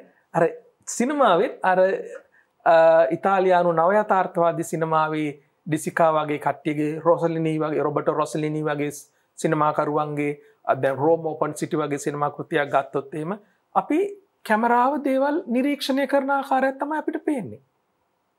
right? ට්‍රෙම්බලිං එර්ත් වගේ චිත්‍රපටයක් ගත්තොත් අපිට පේන්නේ මේ කැමරාව දේවල් නිරීක්ෂණය කරනවා වගේ. නමුත් එතන තියෙනවා ඒ වෙලාවේ මනුස්ස සමාජය මුහුණ දෙමින් ඒ මනුස්ස සමාජයේ මුහුණ දුන්න ඛේදවාචකයේ රූපයට හසු කරගෙන තියෙනවා. ඉතින් වජිර මතු කරපු ප්‍රශ්නය ඒ කියන්නේ මේ කොහොමද වර්ණ භාවිතා කරන්න කියලා දැන් මම කිව්වා චිත්‍රයේ වර්ණ භාවිතා කරපු විදිය. දැන් අපි සිනමාවේ අර ජර්මන් එක්ස්ප්‍රෙෂනිස්ටික් පීරියඩ් එකේදී එහෙම නැත්නම් ඉතාලියානු නව යථාර්ථවාදී යුගයේදී 1940 දශකයේ අග වර්ණ තිබුණේ නැහනේ. ඒ කියන්නේ අපි සිනමාව වර්ණ තියෙනවා. නමුත් අපි දකින්න සිනමාව කළු සුදු සිනමාවක්. එතින් ඒගොල්ලෝ මොනවද භාවිතා කරේ? එතින් ඒගොල්ලෝ භාවිතා කරේ හැඟීම් මතු කරන්න ආලෝකය. right? ජර්මන් එක්ස්ප්‍රෙෂනිස්ටික් සිනමාවේදී ඒගොල්ලෝ අඳුරු ඒ කියන්නේ ආලෝකයේ ගොඩක් වෙලාවට රූපය අඳුරු කරමින් තමයි පෙන්වන්නේ. ඇයි ඒ වෙලාවේ මිනිස්සයා මුහුණ දුන්නු අඳුරු බව, ගූඪ බව මතු කරන්න තමයි ඒගොල්ලෝ ඒ ක්‍රියාවලිය ගත්තේ. ඊළඟට වජිර අපි ගත්තොත් බර්ග්මන් වගේ කෙනෙක්ගේ එයා දැන් ගත්තොත් එහෙම ක්‍රයිස් ඇන්ඩ් විස්පර්ස් වගේ චිත්‍රපටියක්. ඒ චිත්‍රපටිය හැම වෙලාවෙම රතු පාට තමයි දකින්න තියෙන්නේ. රතු පාට කියන්නේ මොකද්ද? දැන් අපි රතු පාට කියන්නේ වෝම් කලර් එක. එතකොට බර්ග්මන් කියන මම දැක්කේ රතු පාටින් මේ චිත්‍රපටිය. ඇයි? ඒ චිත්‍රපටය ඇතුලේ නැරටිව් එක ආඛ්‍යානයේ කිසියම් විදිහක ඉතාම වේදනාකාරී.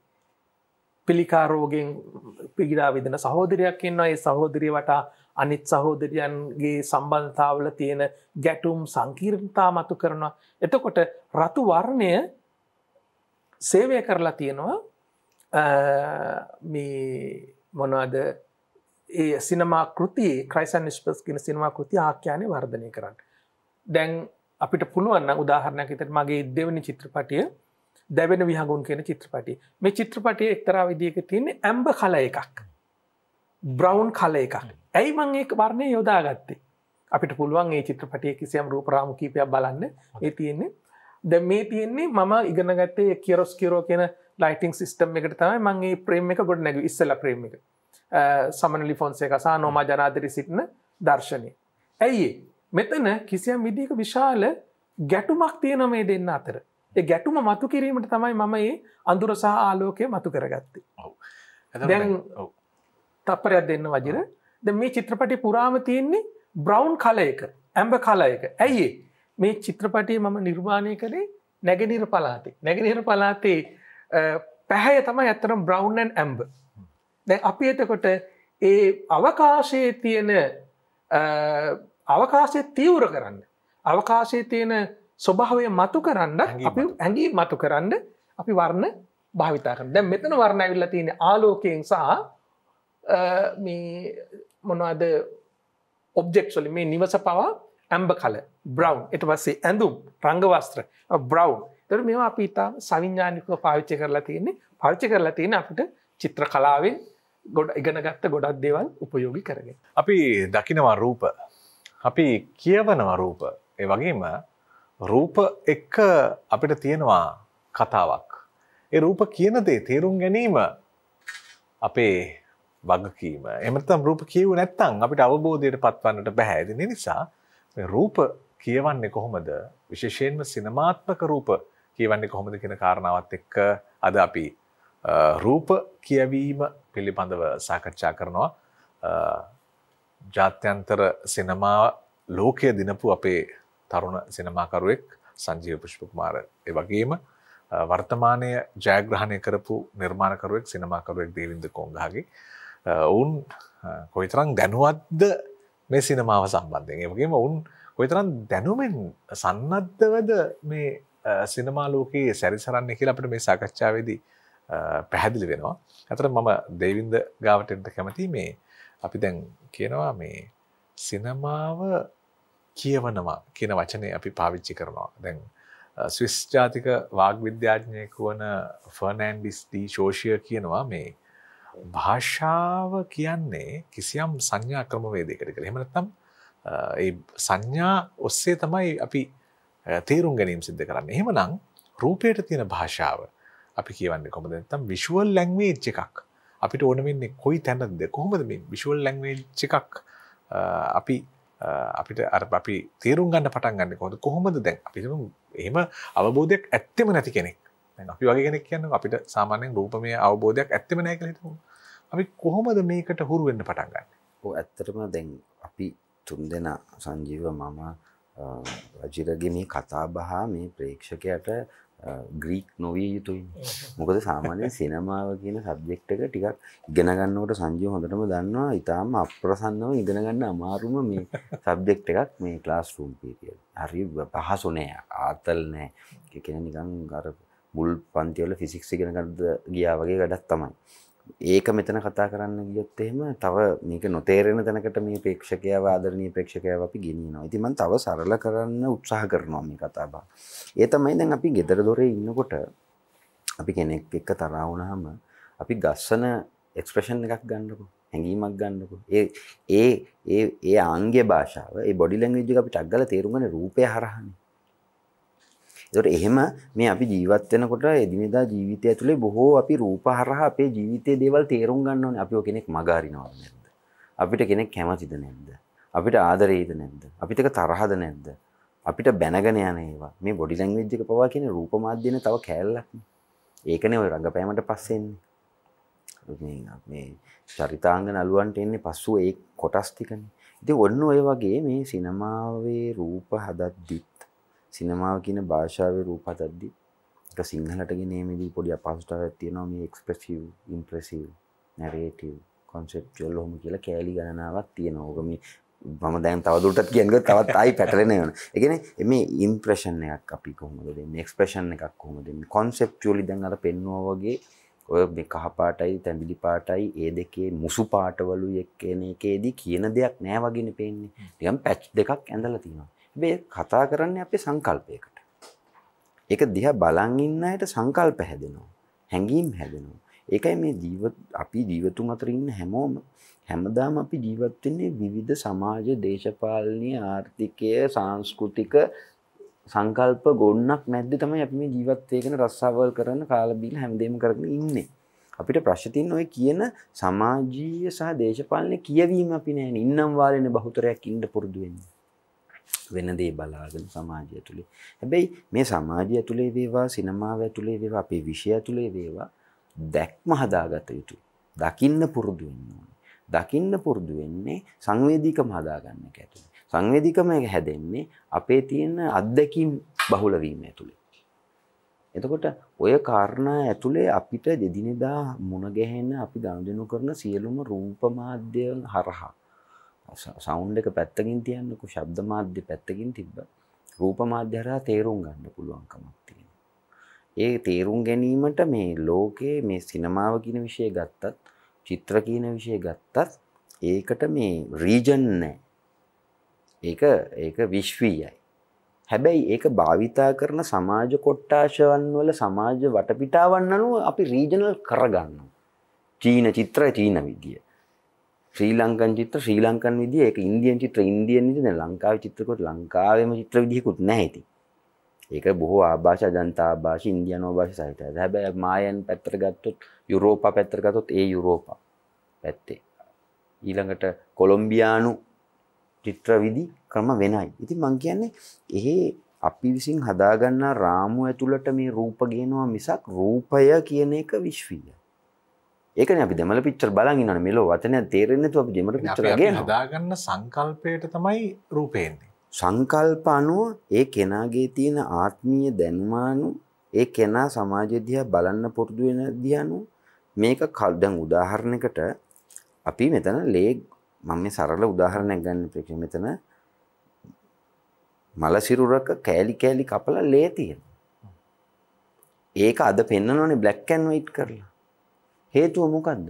රූපේ සහ අර කලින් කතා වෙච්ච වර්ණ ආලෝක විසින් අපිට ඇති කරන හැඟීම තීව්‍ර වැඩි. අර වෙලොසිටි එක වැඩි. ඒකට කළු සහ සුදු කියන වර්ණ දෙකට සහ ආලෝකයේ අඩු කිරීම ඇතුලේ අර විෂුවල් වෙලොසිටි එක ද්‍රව්‍යතාවය කියන්නේ රූපයේ ගැලීමේ ද්‍රවතාවය අඩු කරන්න පුළුවන්. ඒක නෙවෙයි සමහරක් වෙලාවට Facebook එකේ මේ එනකොට සමහරක් ඔය කැපුම් කෙටුම් දේවල් පෙන්නනෝනේ බ්ලැක් ඇන්ඩ් වයිට් කරලා. ඒ කතා කරන්නේ කොතනටද? ටෙක්නොලොජි ගැන හිතන්න එපා. ඒ කතා කරන්නේ හැඟීමට. අපිට දැනෙන ටිකට. අපිට රිදෙන ටික තමයි මේ පාලනය කරන්නේ. ඒ කොතනද? මනස. කොතනද? සිත. හිත තමයි රූප හදන්න පුළුවන්. මේ අපි සිනමා කරුවෝ නෙවෙයි. රූප හැදිය හැකි දරුණුම තැන තමයි සිත සහ මොළය. එතෙන්ට රූප පෙන්වන විදිහේ හැඩය තමයි වෙනස් කරන්නේ. ඔව්. එතකොට අපි රේඩියෝ ඩ්‍රාමා අහනකොට මැව්වේ නැද්ද අපි ඒ කාලේ? දැන් virtual audio reality ඇවිල්ලා නැද්ද? හැදෙන්නේ නැද්ද රූප පණ යනකම් උළු. ඒ කියන්නේ virtual audio reality කියන අර කන් දෙකේ දාගෙන ඒ ශබ්ද ටික ඇහිලා ඇස් දෙක වහගෙන හිටියම අපිට ඇහෙන්නේ දේවල් ටික ඇත්ත වගේ මේ අර මේ සමාජීය තරුණ රත්න හොඳට දන්නවා ඔය සෙලෝන් එකක් ඇතුලේ කොණ්ඩේ කපන එකක් යනවා virtual reality ඇතුලේ දරුණුවට. කොණ්ඩේ කපනවා වගේ දන්න සමහරකට කන කැපේ වගේත් හිතෙනවා. ඒ මොකද්ද මේ? හැංගීමට කතා කරන්නේ ඔඩියෝ එකක් කරා හැබැයි. හැබැයි මැවෙනවා විෂුවල්. ඒක මම කියන්නේ මේ රූපමය සංකල්ප කියවීමට මනස තීව්‍ර කරගatiya යුතුයි. ඒක අධ්‍යයන රට ඇතුලේ අපි සිනමාවේ එක විදිහකට උගන්වනවා. වෛද්‍ය විද්‍යාවේ රූප ගැන උගන්වනවා. අපිට වඩා උගන්වනවා ඩයග්‍රෑම් එක ඒත් රූපනේ ඉතින්. ඒතර අපේ හැබැයි ජ්‍යාමිතිකින් තොර රූප ඇතුලේ අපි කතා කරනවා සංකීර්ණ සංකල්ප. ඒ සංකල්ප සමාජ විද්‍යාත්මක වෙන්න පුළුවන් ආගමික සංස්කෘතික දේශපාලනික. දැන් මම භවතරණ ඇතුලෙන් කතා කරන රූප සංකල්පය එක සබ්ජෙක්ට් එකක්. දැවෙන විහිඟුන් හෝ ගිලෙන මාළුව ඇතුලේ සංජීව කතා කරන්නේ ඒ රූප ටිකම තමයි. මේ සමාජයේ තියෙන ලයිට් ටිකමයි ඒ ටිකමයි ඒ කැමරාමයි අපි පාවිච්චි කරන්නේ. ඒ ප්‍රකාශනය වෙනස්. හැබැයි ප්‍රකාශනය සහ අවබෝධය සහ ඒක ඇතුලේ අපි ගම්ම්‍ය කරන සංකල්ප වෙනස්. ඔව්. ඇත්තටම සිනමාව කියන්නේ ලෝකේ තියෙන ලාභාලතම කලාව කියලා අපිට වෙලාවකට කියන්න පුළුවන්. ඒ වගේම මේ ඇතැම් විචාරකයෝ දැන් ආන්ද්‍රේ ත්‍රාස්කෝ වගේ කට්ටිය කියනවා මේ සංගීතයයි කවියයි අතර තියෙන කලාව තමයි සිනමාව කියලා. සිනමාවට ආවේනික ප්‍රකාශන රීතියක් තියෙනවා කියලා. එතකොට මේ රූප ඛණ්ඩ ගොඩ නැගීම දැන් රූපයක් ඊළඟ රූපයකට සම්බන්ධ කරලා මට මතකයි සංජීව සාකච්ඡාව ආරම්භයේදී කිව්වා මේ තප්පර කිහිපයක කාල රූප තියෙනවා කියලා. දැන් එහෙම මේ රූප ඛණ්ඩ ගොඩ නැගීම එය රූප කියවීමට කොහොමද බලපාන්නේ විද්‍යාත්මක විස්තර? රූප ඛණ්ඩ කියලා කිව්වොත් මම හිතන්නේ වජිර අපිට සීක්වන්ස් එකක් කියලා කියන්න පුළුවන්. අපි නැත්තම් සීක්වන්ස් එකක් කියලා කියන්නේ එක කිසියම් දර්ශන කිහිපයක එකතුවක්. ඒ දර්ශන කිහිපය කියන්නේ එක සිදුවීමක් වටා ගොඩනැගෙන කිසියම් දර්ශන සමුදායක එකතුවක් සීකෝන්ස් එකක් විදිහට අපිට ගන්න පුළුවන්. ඊළඟට දැන් වජිර කියපු එකට අපිට ගන්න පුළුවන් රූප එකතු වෙන විදිය. එක රූපයක් ඊළඟට තව රූපයක් ඊළඟට තව රූපයක්. ඇත්තටම සිනමාවේ දැන් ප්‍රධාන වශයෙන් මම හිතන්නේ සිනමාව ස්ටෝරි ටෙලිං මීඩියම් එකක්. ඒක අපි අඩු වැඩි වශයෙන් අපේ තර්ක විතර්ක තියෙනවා. නමුත් ඒක ස්ටෝරි ටෙලිං මීඩියම් එකක්. උදාහරණයක් විදිහට ද බර්ග්මාන් කියනවා ලෝකයේ විශිෂ්ටම සිනමාකරුවා ආන්ද්‍රේ තාර්කෝස්කි කියලා. ඔහු සිනමා කෘති 7යි හැදුවේ. රුසියානු ජාතික සිනමාකරුවෙක්. නමුත් තාර්කෝස්කිගේ සිනමාවත් එක්තරා විදිහක ස්ටෝරි ටෙලිං තමයි. රයිට්? ඒ කියන්නේ බර්ග්මාන් කියනවා මම මේ සිනමාව කියන ගේට පිවිසෙන්න මග බලාගෙන ඉන්නකොට තාර්කෝස්කිගේ ගේ ඇතුළට පිවිසිලා ඔහු ඒක ඊටාම හුරු ඒ ගේ ඉතා හොඳින් හුරු කෙනෙක් විදිහට හැසිරෙනවා කියලා. හැබැයි හොඳින් බැලුවොත් තාර්කෝස්කිගේ සිනමාවත් ස්ටෝරි ටෙලිං තමයි. හැබැයි එයාගේ ස්ටෝරි ටෙලිං අර බර්ග්මාන්ගේ ස්ටෝරි ටෙලිං වලට කිසියම් ප්‍රමාණයක වෙනස්. කොහොමද වෙනස් වෙන්නේ? බර්ග්මාන් හැම වෙලාවෙම ආඛ්‍යානය ගොඩනගන්නේ හේතුඵල සම්බන්ධයක් මත. හැබැයි තාර්කෝස්කි ඇතැම් චිත්‍රපටි තියෙනවා ඔහුගේ. ඔහුගේ චිත්‍රපටත් හේතුඵල සම්බන්ධයක් මත තමයි ගොඩනගන්නේ හැම දර්ශනයක්ම. නමුත් තාර්කෝස්කිගේ දැන් මිර වගේ චිත්‍රපටයක් ගත්තොත් අපිට එකපාරට අමාරුයි මේ සමස්ත ආඛ්‍යානයේම එක ඉරක තියලා විග්‍රහ කරගන්න අමාරුයි. ඒ වෙනුවට අර සීක්වන්ස් තියෙනවා. right? අම්මගේ මතකයේ තියෙනවා, ළමයාගේ මතකයේ තියෙනවා, තාර්කෝස්කිගේ තාත්තගේ ඇත්තම කවි තියෙනවා. right? චිත්‍ර එනවා, පේන්ටින්ග්ස් එනවා. ඉතින් ඒක එක්තරා විදිහක අපිට කියන්න පුළුවන් අර ලීනියර් නැරටිව් එකක් නෙමෙයි තියෙන්නේ. ඒ රේඛීය ආඛ්‍යානයක් නෙමෙයි තියෙන්නේ කියලා. දැන් වජිර කියපු දෙයට යලි පැමිණියොත් රූප හැම වෙලාවෙම අවස්ථා සම්බන්ධයක් අනුව තමයි ගොඩනැගෙන්නේ. අපි ඒකට කියනවා cause and effect. මේ හේතුව නිසා මේ සිදුවීම සිදු වෙනවා. ඉතින් හැම වෙලාවෙම මේ දර්ශන අතර එක්තරා විදිහක තියෙන්නේ seamless බැඳීමක්. ඒ කියන්නේ අපිට ඒක බැඳලා තමයි තියෙන්නේ. බැඳ බවට අපිට පේන්නේ නැහැ. ඔව් දැන් සමහර ලාවට දැන් අපි නොදැනුවත්ව සිනමා වලට සමහරලාට දුම්රියක් ගමන් කරනවා. ශබ්දය ඇහෙනවා. දෙවස් නැහැ. එතකොට මේ සිනමාකරුවා මේ රූපයත් එක්ක අපි සමෝදානය කරන විදිය හරි වෙනස්. ඔව් දැන් අර වජිර අපේ කතාව වජිර මතු කරනවා වගේ මම සමහරලාට වැරදි වෙන්න පුළුවන්. මම කියන්න උත්සාහ කරන දේ දැන් මේ රූප අතර සම්බන්ධය ගොඩනගන විදිය හරි විශිෂ්ටයි. හරිම ඒක මනෝවිද්‍යාත්මකයි. ඒ කියන්නේ අපේ හැම වෙලාවෙම අපි මේ බ්‍රේන් එකේ මනසේ ක්‍රියාකාරීත්වය තමයි දක්ෂ සිනමාකරුවා කතා කරන්නේ. يعني සිනමාකරුවා කරන්නේ මොකක්ද දන්නවද? ඇමරිකානු විචාරකයෙක් කිව්වා සිනමා තිරයක් ඉස්සරහට ගියාම වජිර ප්‍රේක්ෂකයා හරියට ස්ත්‍රියක්ගේ පියයුරු උරාබන පුරුෂයෙක් වගේ වෙනවා කියලා. කියන්නේ ඒ තරම් ඔහු මන්මත් වෙනවා. ඔහු කියන්නේ කිසිම ගිවිසුමක් නැතුව එකඟ වෙනවා. ඒ සිනමා අපි ඉදිරියේ මැවෙන රූප සමග කිසිම ගිවිසුමක් නැතුව එකඟ වෙනවා. තමන් ආදරය කරන ස්ත්‍රිය ළඟට ගියාම පුරුෂයෙක් ඔහු තමන්ගේ ස්ත්‍රිය තමන්ගේ පෙම්වතිය සමග රතිකාමයේ යෙදෙනවා නම් ඔහු එක්තරා විදිහක මත්වීමකින් තමයි ඒ දේ කරන්නේ. සිනමා කෘතියකින් සිද්ධ වෙන්නේ ඒ දේම තමයි.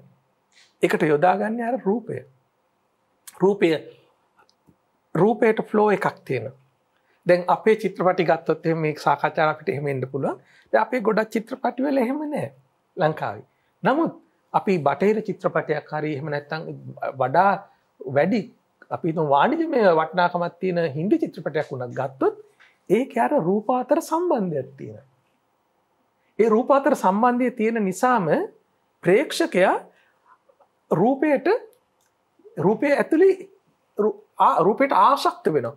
ඔහු ඒ රූපයේ ඉස්සරහ නිරුත්තර වෙනවා.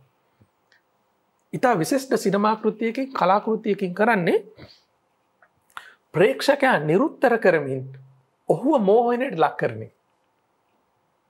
අපි චිත්‍රපටි බලන වෙලාවට අපේ නම් සමහර විචාරකයෝ චිත්‍රපටි බලන්නේම ඊළඟ දවසේ දෙන්නම් Facebook එකෙන් කියලානේ බලන්නේ. නමුත් නියම ප්‍රේක්ෂක එහෙම නෙවෙයි. එයාලා චිත්‍රපටිය බලන්නේ. ඇයි? චිත්‍රපටිය කතා කරන්නේ මගේ ඉමෝෂන්ස් වලට. මගේ ඉමෝෂන්ස් වලට කතා කරන්නේ කැරක්ටර් එකේ ඉමෝෂන්ස් හරහා. ඇත්තටම දැන් අන්ද්‍රේ වගේ සිනමාකරුවෝ ගැන කතා කරනකොට ඒ සිනමා කියවීම දැන් සංජීව දේවින්ද වගේ අය මේ සිනමාත්මක කියවීමෙන් ඒ කියන්නේ රූප ගොඩනගන්නේ ඔබ සංකල්පයකට. මෙන්න මේ කාරණාව නේද අපි මේ තේරුම් ගන්න ඕනේ. ඒ කියන්නේ මේ සංකල්පයට සිනමාකරුවා විසින් ගොඩනගන රූපය අවබෝධ කරගැනීමේ ගුණය නේද සමාජයට ඇති කරන්නේ. ඔව් මට ටිකක් ව්‍යාකූලයි ඒක. කියන්නේ මම දන්නවා සිනමාව කියන්නේ දේවින්ද කියන සිනමාව කියන්නේ සංකල්පීමය දෙයක් තමයි ඇත්තටම. කන්සෙප්චුවල් දෙයක්. ඊට පස්සේ අපි සිනමාවෙන් කියන්න උත්සාහ කරන්නේ කිසියම් සංකල්පමය දේවල් තමයි. හැබැයි අපි ඒ සංකල්පමය දේවල් කියන්නේ කිසියම් විදිහක කොහොමද ඒකට අපි කියන්නේ? අපිට කියන්න පුළුවන් අපි ඩ්‍රැමටයිස් කරනවා ඒවා. කතා. හරි අපි කියනවා ස්ටෝරි ටෙලිං කියලා. ඒ කියන්නේ අපි කියන්නේ අපි ඒ සංකල්පමය දේවල් කතාවක් අනුසාරයෙන් අපි කියන්න උත්සාහ කරනවා. මම ආයෙසරයක් කියනවා සිනමාව කියන්නේ කතාවක් නෙවෙයි කියලා කිසියම් කෙනෙකුට කියන්න පුළුවන්. උදාහරණයක් විදිහට දැන් අපි දන්න ඔබ අර මුලින් කියපු කතාවට මම මතු කරන්න දෙයක් සිනමාව සහ කවිය අතර තියෙන සම්බන්ධය. මට මෙහෙම කියන්න පුළුවන්. දැන් ඔබ දන්නවා අබ්බාස් කිරොත්සාමි කියලා ඉතාම විශිෂ්ට සිනමාකරුවෙක් හිටියා ඉරානයේ. ඔහු මිය ගියා. ඔහු ගැන සඳහන් කරනකොට බොහෝ අය කිව්වේ මේ පසුගිය 20 වෙනි සියවසේ සිනමාත්මක කවිය අබ්බාස් කිරොත්සාමි කියලා. right? ජෝන් ලුක් ගොඩාඩ් කියන මහා සිනමාකරුවා ප්‍රංශ ජාතික සිනමාකරුවා සිනමාව ලුමිය බ්‍රදර්ස් ලගෙන් පටන් අරගෙන අබ්බාස් කිරොත්සාමිගෙන් ඉවර වුණා කියලා. right? ඒ තරම් ප්‍රබලයි. අබ්බාස් කිරොත්සාමි ඔහුගේ ඇතම් චිත්‍රපටි අපි හිතමුකෝ අවසාන කාලේ කරපු සර්ටිෆයිඩ් කොපි වගේ චිත්‍රපටි වල තියෙන්නේ ස්ටෝරි එකක්, කතාවක්. ඊටාම මන බඳින ආකාරයෙන් එයා කියනවා. නමුත් එයාගේ දැන් The 5 කියන වගේ චිත්‍රපටයක් ගත්තොත් එක එක එයා අර ඉම්ප්‍රෙෂනිස්ටික් පේන්ටර්ස්ලා වගේ කිසියම් අවස්ථාවක් රූපයට හසු කරගෙන තියෙනවා. නමුත් අපි ඉතා ගැඹුරු නිරීක්ෂණය කරොත් එතනත් කතාවක් තියෙනවා. එතනත් නැරටිව් එකක් තියෙනවා. උදාහරණයක් විදිහට දැන් මේ The 5 කියන ෆිල්ම් එකේ එක ෂොට් එකක් තියෙනවා. ෂොට්ස් 5යි තියෙන මුළු චිත්‍රපටියේම. එක ෂොට් එකක් තියෙනවා ලී කොටයක් මුහුදු වතුරේ ගැටමින් මේක වෙරළට එනවා. right? ඒක ඔව් හසු කරගන්නවා. මොකද්ද එතන තියෙන්නේ? එතනත් නැරටිව් එකක් තියෙනවා. ආඛ්‍යානයක් තියෙනවා.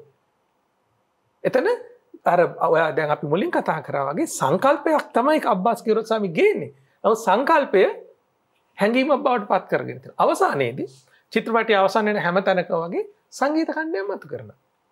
right? ඒ කියන්නේ ඉමෝෂන්ස් වලට කතා කරනවා. ඉතින් අබ්බාස් කිරොත්සාමි එයා කවියෙන් තමයි ගොඩාක් දේවල් ඉගෙන ගත්තා කියලා කියන්නේ. එයා කියන සිනමාකාරයෙක් විදිහට කවිය සහ චිත්‍රය තමයි එයාගේ රූප සංරචනය සඳහා එයාට මහඟු සේවාවක් කරපු කලා මාධ්‍යයන් දෙක.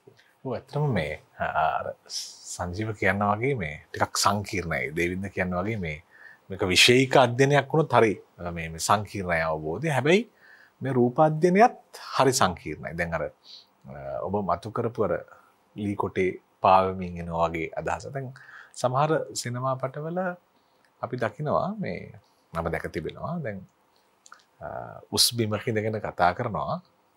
පසුබිමෙන් දුම්රියක් ගමන් කරනවා බොහොම ලස්සන ආලෝක ධාරාවන් එක්ක.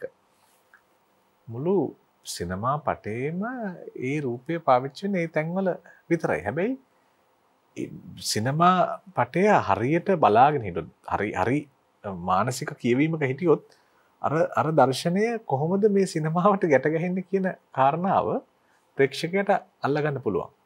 හැබැයි මේ සිනමා පටයත් එක්ක බද්ධ නොවී හිටියොත් අර ඔබ කියනවා වගේ අර මේ මත්වීම නැති වුණොත් අර කොටස ගිලිහෙනවා. මම කියන්නේ ඒ තරම් සූක්ෂම භාවිතාවක් තියෙන සිනමාකරුවෝ ලෝක සිනමාවේ ඉන්නවා. විශේෂයෙන් ලංකාවේ සිනමාවෙත් ඉන්නවා. මෙන්න මේ අර සමීප රූප වලින් කියන දැන් සමහර චිත්‍රපටයක් අපි නරඹනකොට දැන් ඒක ලංකාවෙත් උදාහරණ තියෙනවා. ඔහු සමීප රූප වලින් යමක් කියන්න හදනවා. නමුත් ඒක කියවෙන්නේ නැහැ වගේ ස්වභාවයක් තියෙනවා. දැන් ඔය වගේ දේවල් වලට අපි කොහොමද අපිට බලන් ඉන්නකොට නිකන් ඒක හරියට නිකන් අපි ඔය කියන්නේ හරියට නිකන් ඔඩ් වගේ කියලා කියනවා. අපිට නිකන් ගැළපෙන්නේ නැහැ වගේ. එහෙම දේවල් ඇති වෙන්නේ ඇයි? ඒකට ප්‍රධානම ඒකට මෙහෙමයි කියලා දැන් ඔය රූප ගැන කතා කරද්දී විශේෂයෙන් සිනමාව ආශ්‍රිතව හරි පැටලිලි සහගතයි. ඉතින් ඒ පැටලිල්ල අරගැනීම තමයි තියෙන අමාරුම කෑල්ල ඒක ඇතුළේ තියෙන්නේ.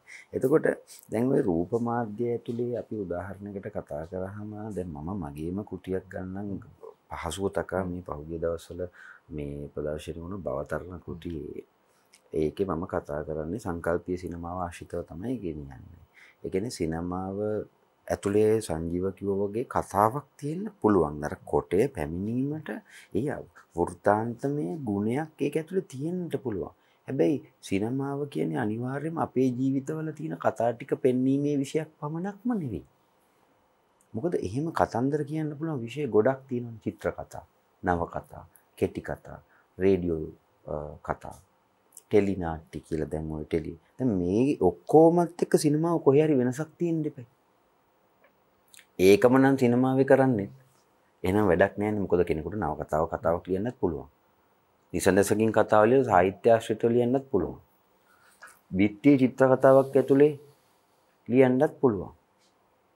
ඉතින් ඕකම නම් සිනමාව කරන්නේ. සිනමාව තවත් එක් විෂයක් බවට පත් වෙනවානේ. කතන්දර කීමේ තවත් විෂයක් නැහැ. සිනමාව ඇතුලේ මම වේවා සංජීව වේවා අපේ සිට බර්ග්මාන් දක්වා සියලු දෙනා සිනමාව ඇතුලේ සිනමාව කියන විෂය ඇතුලේ හරියට කතා කරොත් ඒ සිනමාව ඇතුලේ යමක් අපි නිර්මාණය කරනවා නම් ඒ හැම රූප රාමුවකටම යම් අර්ථකථනයක් තිබිය යුතුයි.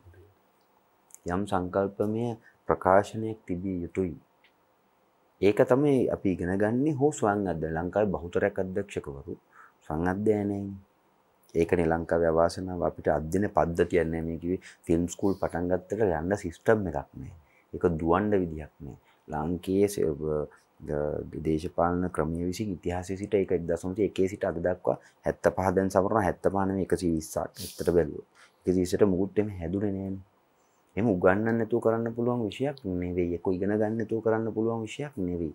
ටෙලි නාට්‍ය හදන එකත් එහෙම බෑ හරි විදියට. හැබැයි මේ රූපත් එක්ක කරන ගනුදෙනු ඔක්කොම අපි කරන්නේ ඉගෙන ගන්න නැතුවනේ. දැන් සංගීතඥයෝ ලංකාවේ සංගීතය කරන ඉගෙන ගන්න නැතුව කරන අය බොහොම අඩුයි. ක්ලාස් හරි යනවනේ গিitar ගහන්න. එහෙමනේ. গিitar ගහන්න, තබ්ලා ගහන්න ක්ලාස් හරි යනවනේ. ඒවට විශ්වවිද්‍යාල පවත් වෙලා තියෙනවා. අධ්‍යයන ආයතන හොඳට තියෙනවා.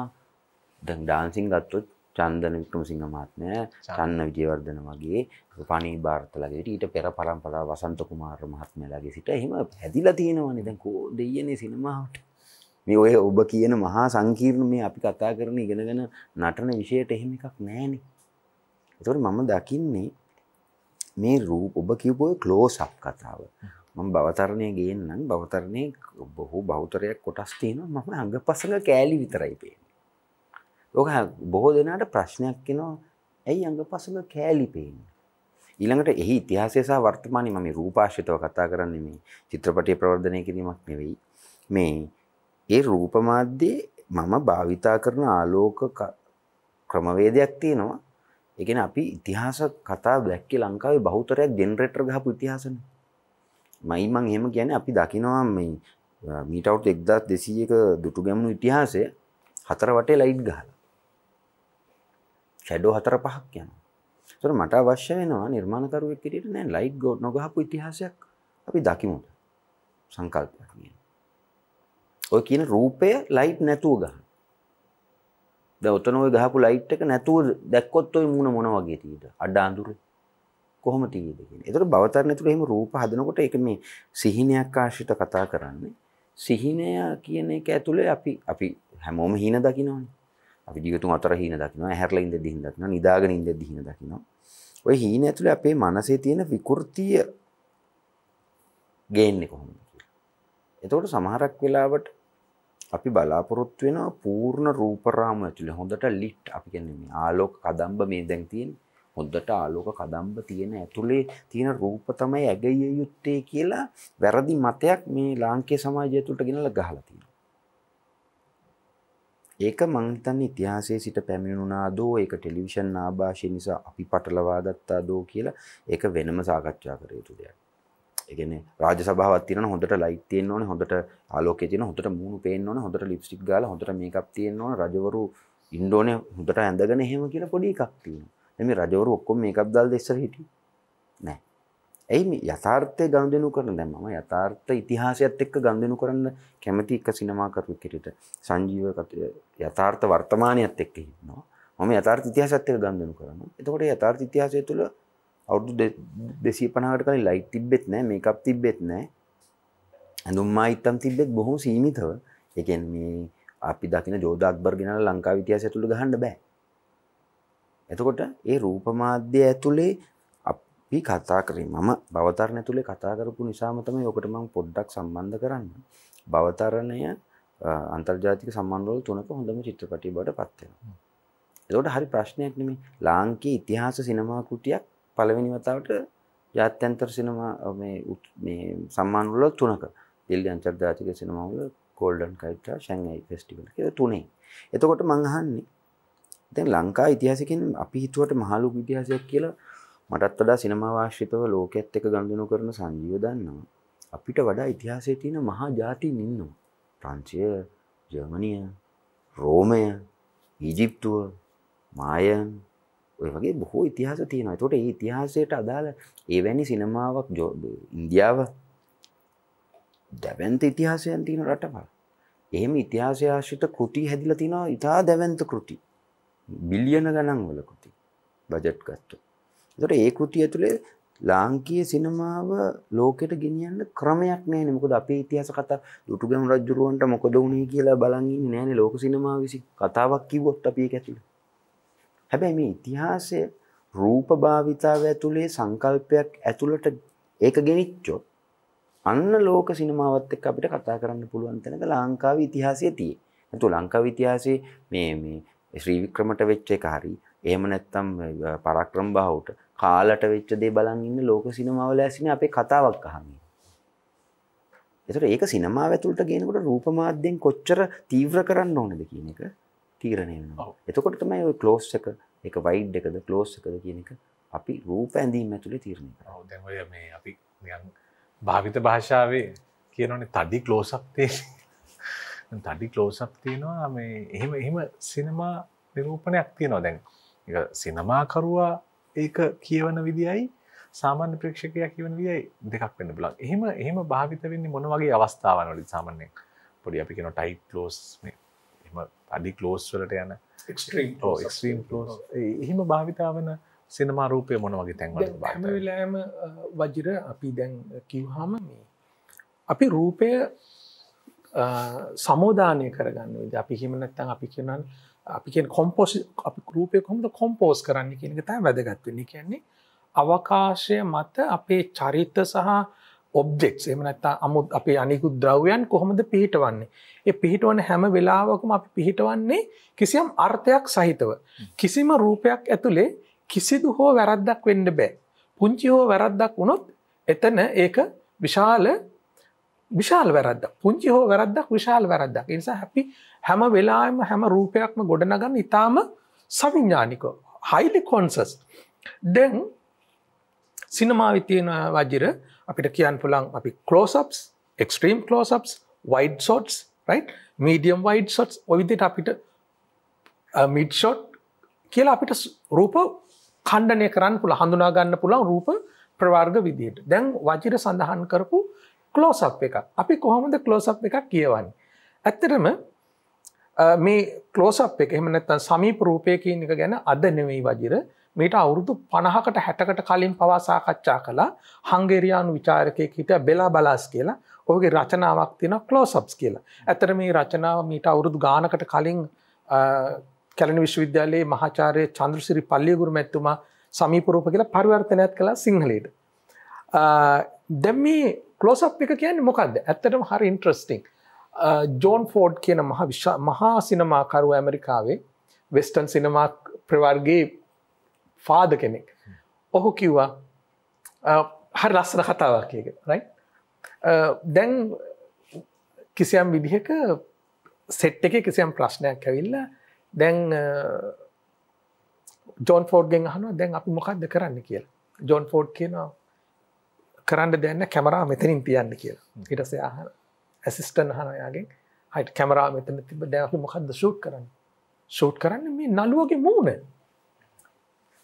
මූණ. ඔව් මට ඕන ක්ලෝස් අප් එකක්. ඊට පස්සේ යා කියනවා මනුෂ්‍ය මුහුණ තරම් හැඟීම් ප්‍රකාශ කරන කිසිම ද්‍රව්‍යයක් මිහි මත නැහැ කියලා. රයිට්? ක්ලෝස් අප් එකකින් කරන්නේ අන්නේ මනුෂ්‍ය හැඟීම් මතු කරන්න ඉඩ දෙන එක. මොකද්ද ක්ලෝස් අප් එකකින් මනුෂ්‍ය හැඟීම් මතු කරනවා කියලා කියන්නේ? අපි සිනමාවේදී වජිර අපි ක්ලෝස් අප් එකට යනකොට අපිට අවස්ථා දෙකක් මතු කරගන්න පුළුවන්. ඒ දෙකේදීම තියෙන්නේ ඇත්තටම අපේ අභ්‍යන්තර චෛතසික ස්වභාවය මතු කරන එක. එකක් අපිට කියන්න පුළුවන් කිසියම් කැරක්ටර් එකක් චරිතයක් අභ්‍යන්තර ගැටුමක තියෙනවා නම් අපි ඒකට තිර රචනා මාධ්‍යයෙන් අපි කිව්වොත් එහෙම ඉන්ටර්නල් කන්ෆ්ලික්ට් එකක්. okay ඉනමෝස් කන්ෆ්ලික්ට් එකක්. ඒ කියන්නේ මිනිස්යාගේ අභ්‍යන්තරයේ ඇති වෙන ගැටුමක්. ඒ ගැටුම ඉතා හොඳින් ප්‍රේක්ෂකයා වෙත ගෙනියන්න පුළුවන් රූපේ තමයි ක්ලෝස් අප් එක. සමීප රූපේ. ඊළඟට අපිට පුළුවන් මේ සමීප රූපයම ඊට විරුද්ධාපාශයේ තියෙන දැඩි හැඟුම් මතු කරන ආහල්ලාදය ගෙන දෙන සතුට ගෙන දෙන අවස්ථාවකුත් අපිට ඒ ක්ලෝස් අප් එකෙන් මතු කරන්න පුළුවන්. එතකොට ක්ලෝස් අප් එක කියලා කියන්නේ අපේ මනුස්ස චිත්තඅභ්‍යන්තරයේ ඒ වෙලාවේ අපි රූපයට නගා ගන්න හසු කරන මනුස්ස චරිතය මුහුණ දෙන චෛතසික ස්වභාවය මතු කරන්න අප පාවිච්චි කරන රූපය තමයි ක්ලෝස් අප් එකක් කියලා කියන්නේ. සමීප රූපයක් කියලා කියන්නේ. ඒ කියන්නේ උදාහරණයක් විදිහට බර්ග්මාන්ගේ ද සයිලන්ස් කියන ෆිල්ම් එකේ දැඩි පිළිකා රෝගයෙන් පීඩා විඳින එක සහෝදරයෙක්ගේ ක්ලෝස් අප් එක ගත්තාම එහෙම නැත්නම් මිඩ් ෂොට් එක ගත්තාම අපිට පේනවා අපිට දැනෙනවා එයාගේ වේදනාව පේන එක. right? ක්ලෝස් අප් එකෙන් කරන්නේ චරිතයේ හැඟීම් ඉතා තීව්‍ර විදිහට ප්‍රේක්ෂකයා විදිහට ගෙනියනවා. ප්‍රේක්ෂකයා විදිහට ගෙනියලා ප්‍රේක්ෂකයා සහ චරිතය අතර තියෙන බැඳීම වැඩි කරන්න අර ඒ දෙදෙනා අතර තියෙනවා කිසියම් රික්තකයක්. ඒ කියන්නේ අවකාශමය හිඩසක් තියෙනවා නම් ඒ හිඩස අවලංගු කරමින් අපි ප්‍රේක්ෂකයා සහ චරිතය මෙහෙම එකට එක මුණ ගස්සනවා. උදෙන් අර මේ ක්ලෝස් අප් එකෙත් එහෙම නැත්නම් මේ සමීප රූපෙත් තියෙනවනේ පොඩි හැඩ රටාවන්. ඒ සමීප රූපේ දර්ශන පතේ යනවා. දැන් අපි බටහිර දැන් ජෝක වගේ චිත්‍රපටයක් ගත්තයින් පස්සේ මොන චිත්‍රපටයද? ජෝක වගේ චිත්‍රපටයක් ගත්තයින් පස්සේ ඒ රූප හැඩය සමහර වෙලාවට අපිට මේ ආසියාතික සිනමාවේ දකින්න නැති වෙන බල බටහිර සිනමාකරුවා පාවිච්චි කරන ඒ ස්වභාවයයි පෙරදිග සිනමාකරුවා පාවිච්චි කරන රූප ස්වභාවය අතර යම් වෙනස්කමක් තියෙනවා. ඇත්තටම ජෝක කියන චිත්‍රපටය කිසියම් විදිහක සුවිශේෂී චිත්‍රපටයක්. ඒක ඇත්තටම හොලිවුඩ් සිනමාවෙන් එන්න නියමිත නැති චිත්‍රපටයක්. ඒ කියන්නේ ජෝක කියන්නේ ඇත්තටම එක්තරා විදිහක රූපය මූලික කරගත්ත සිනමා කෘතියක් වජිර. ඒක ගොඩාක් ලං වෙන්නේ ඇත්තටම යුරෝපියන් ආර්ට් හවුස් සිනමාවට. නමුත් ඇමරිකාවේ එහෙම සිනමා කෘති ඕන තරම් තියෙනවා.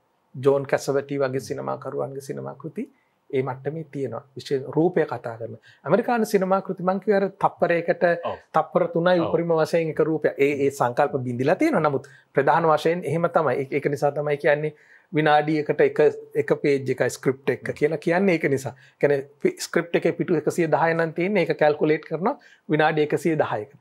එතකොට රූපයක් හැම වෙලාවෙම අපි දකින්නේ තප්පර 3යි. ඒ කියන්නේ මනුස්ස මනසට විද්‍යාත්මකව තප්පර 3කින් රූපයක් රෙජිස්ටර් කරගන්න පුළුවන් කියන අදහස තමයි එතන තියෙන්නේ. ඊට වඩා තිබුණොත් ඒක බෝරින් වෙන්න පුළුවන් කියන එක. නමුත් අපි අපේ පෙම්වතිය දිහා ඕන තරම් වෙලාවක් බලන් ඉන්නව නේද? ඇයි ඒ බලන් ඉන්නේ? අපි ආසක්ත නිසා. සිනමාවේ කරන්නේත් පෙම්වතියක් දිහා බලන් ඉන්නවා වගේ, පෙම්වතෙක් දිහා බලාගෙන ඉන්නවා වගේ ආසක්ත භාවයක් ඇති කරන එක. අපි කතා කරමින් ඉන්නේ රූප කියවීම පිළිබඳව, රූප සාහිත්‍ය පිළිබඳව.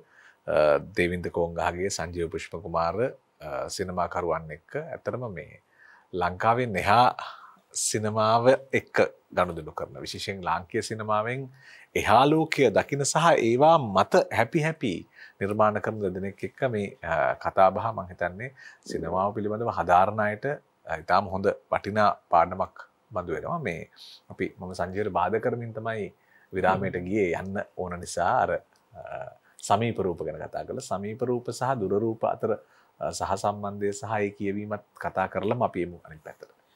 දැන් වජිර අපි ගත්තොත් එහෙම මම කැමති මෙන්න මේ එක උදාහරණයක් ගන්න එක්ස්ට්‍රැක්ට් එකක් මගේ චිත්‍රපටියෙම මට ඒක පහසුයි. දෙවැනි මෙහෙඟුන් කියන චිත්‍රපටියේ අපි බලමු මේ ඇයි මම වයිට් ෂොට්ස් පාවිච්චි කරන්න කියලා. රයිට්? මේ වයිට් ෂොට්ස් පාවිච්චි කරන්න හේතුවක් තියෙනවා. ඒ කියන්නේ මෙන්න මේ දැන් ඔබ දකිනවා මෙන්න මේ රූපය. මේ රූපේ තියෙන්නේ මේ නිවස ඉතා කුඩාවටත් අවකාශය ඊට වඩා විශාලවත් දකින්න තියෙනවා. රයිට්? ඇයි මෙන්න මේ වයිට් ෂොට් එකක් අපි පාවිච්චි කරන්නේ? වයිට් ෂොට් එක පාවිච්චි කරන හේතු ගණනාවක් තියෙනවා. එකක් තමයි වයිට් ෂොට් එක හරහා අපිට පුළුවන් අවකාශය සහ ඒ රූපරාමුව ඇතුලේ පිහිටලා තියෙන වස්තුව මනුෂ්‍ය සිරුරක් හෝ එහෙම නැත්තම් වෙනත් වස්තුවක් අතර තියෙන සම්බන්ධය අවකාශය සහ මේ වස්තුව අතර තියෙන සම්බන්ධය මතු කිරීමට තමයි අපි වයිට් ෂොට් එකක් පාවිච්චි කරන්නේ. දැන් උදාහරණයක් විදිහට මම කැමතියි මේක මතු කරන්න තවත් විදිහකට අපිට පුළුවන් නම් ඇල්ෆ්‍රඩ් සිසිලි කියන එක්සත් රාජධානියේ චිත්‍ර ශිල්පියෙක් ඔහු ජීවත් වුණේ ප්‍රංශේ. ඔහුගේ මේ චිත්‍රය රෙස්ටිං කියන චිත්‍රය resting at by a river කියන චිත්‍රය අපි දැක්කොත් මේ තියෙන්නේ resting by a river කියන මේ චිත්‍රය ගත්තොත් ඔබට පේනවා විශාල අවකාශයක් තියෙනවා. චිත්‍රය පුරාම අති විශාල අවකාශයක්.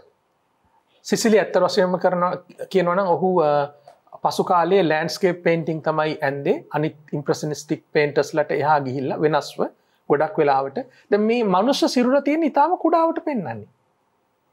මොකක්ද අපිට මේකෙන් කියන්නේ? මේකෙන් කියන්නේ වජිර මනුෂ්‍ය හියුමන් ඔබ්ජෙක්ට් එක සහ ස්පේස් එක එහෙම නැත්නම් අවකාශය අතර තියෙන සම්බන්ධය. ඒ කියන්නේ අවකාශය මනුෂ්‍යයාට වඩා විශාලයි.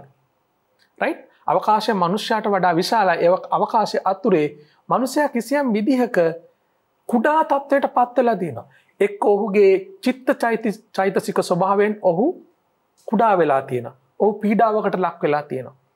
එහෙම නැත්නම් ඔහුට ඔහු වටා තියෙන සමාජය බාහිර ලෝකේ ඔහුට වඩා විශාලයි කියන මේ සම්බන්ධය පෙන්වීම තමයි අපි වයිට් ෂොට් එකකින් කරන්නේ. එහෙම නැතුව වයිට් ෂොට් එකක් කියන්නේ අපි ආශාවට ගන්න එකක් නෙවෙයි.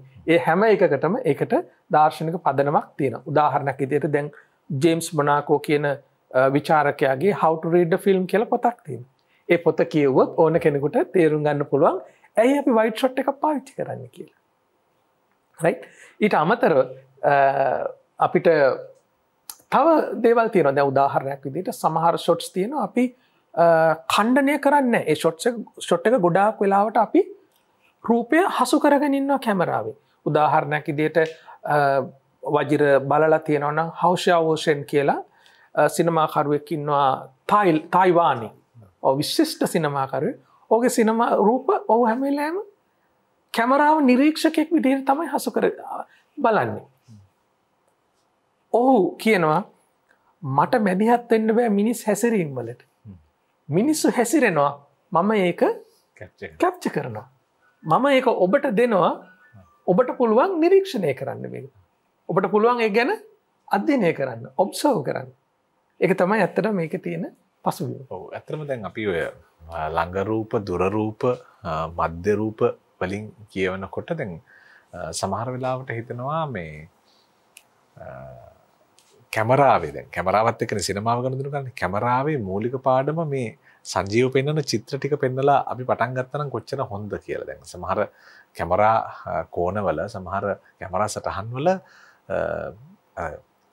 අපි අර ඇහැ කාමයටපත් කරන්නේ නැහැ. ඇහැ අලවා තබන්නේ නැහැ. අපිට ඉක්මනින්ම අයින් වෙන්න හිතන රූප තියෙනවා. එතකොට මේ අර සිතුවම ආර්ට් එක, ඒ කියන්නේ කලාත්මක රූපය කියන කොටස අපෙන් සමහර ලාවට ගිලිහිලා යනවා. ඔව්. මට සමාව වෙන්න මේ දේ කියන්න ඕන. දැන් අනිත් එක තමයි සිනමාව මං දේවින්ද ඒක මුලින් කිව්ව ඇත්තටම සිනමාව කියන්නේ ලස්සන රූප හසු කර ගැනීමම නෙවෙයි. හරිද? සිනමාව කියලා කියන්නේ ඒක වික්ටෝරියා ස්ටොරාරෝ කියලා ඉතාලියේ හිටපු විශිෂ්ට සිනමා ඡායාරූප ශිල්පියෙක් ස්ටොරාරෝ කිව්වා සිනමාව කියලා කියන්නේ රූප කියලා කියන්නේ ලස්සන කැප්චර් කරන එක නෙවෙයි. ඉමෝෂන්ස් හැඟීම්. ඒ හැඟීම් ඉමෝෂන්ස් කැප්චර් කරන එක තමයි සිනමාව කියලා කියන්නේ. ඒ නිසා ඔහුගේ දැන් The Shelter in Sky කියලා ඔහු බර්නාඩෝ බර්ටලුචි එක්ක ලස්සන විශිෂ්ට චිත්‍රපටයක් කරා. ඒ මුළු චිත්‍රපටය පුරාම තියෙන්නේ ඇම්බර් කලර් එක. ඒක ඇත්තටම මේ යටත් විජිත යුගයේ මැද පෙරදිග අප්‍රිකානු කලාපයට අයිති තියෙන රටක් පදනම් කරගෙන තමයි චිත්‍රපටය ගොඩනැගෙන්නේ The Shelter in Sky කියලා.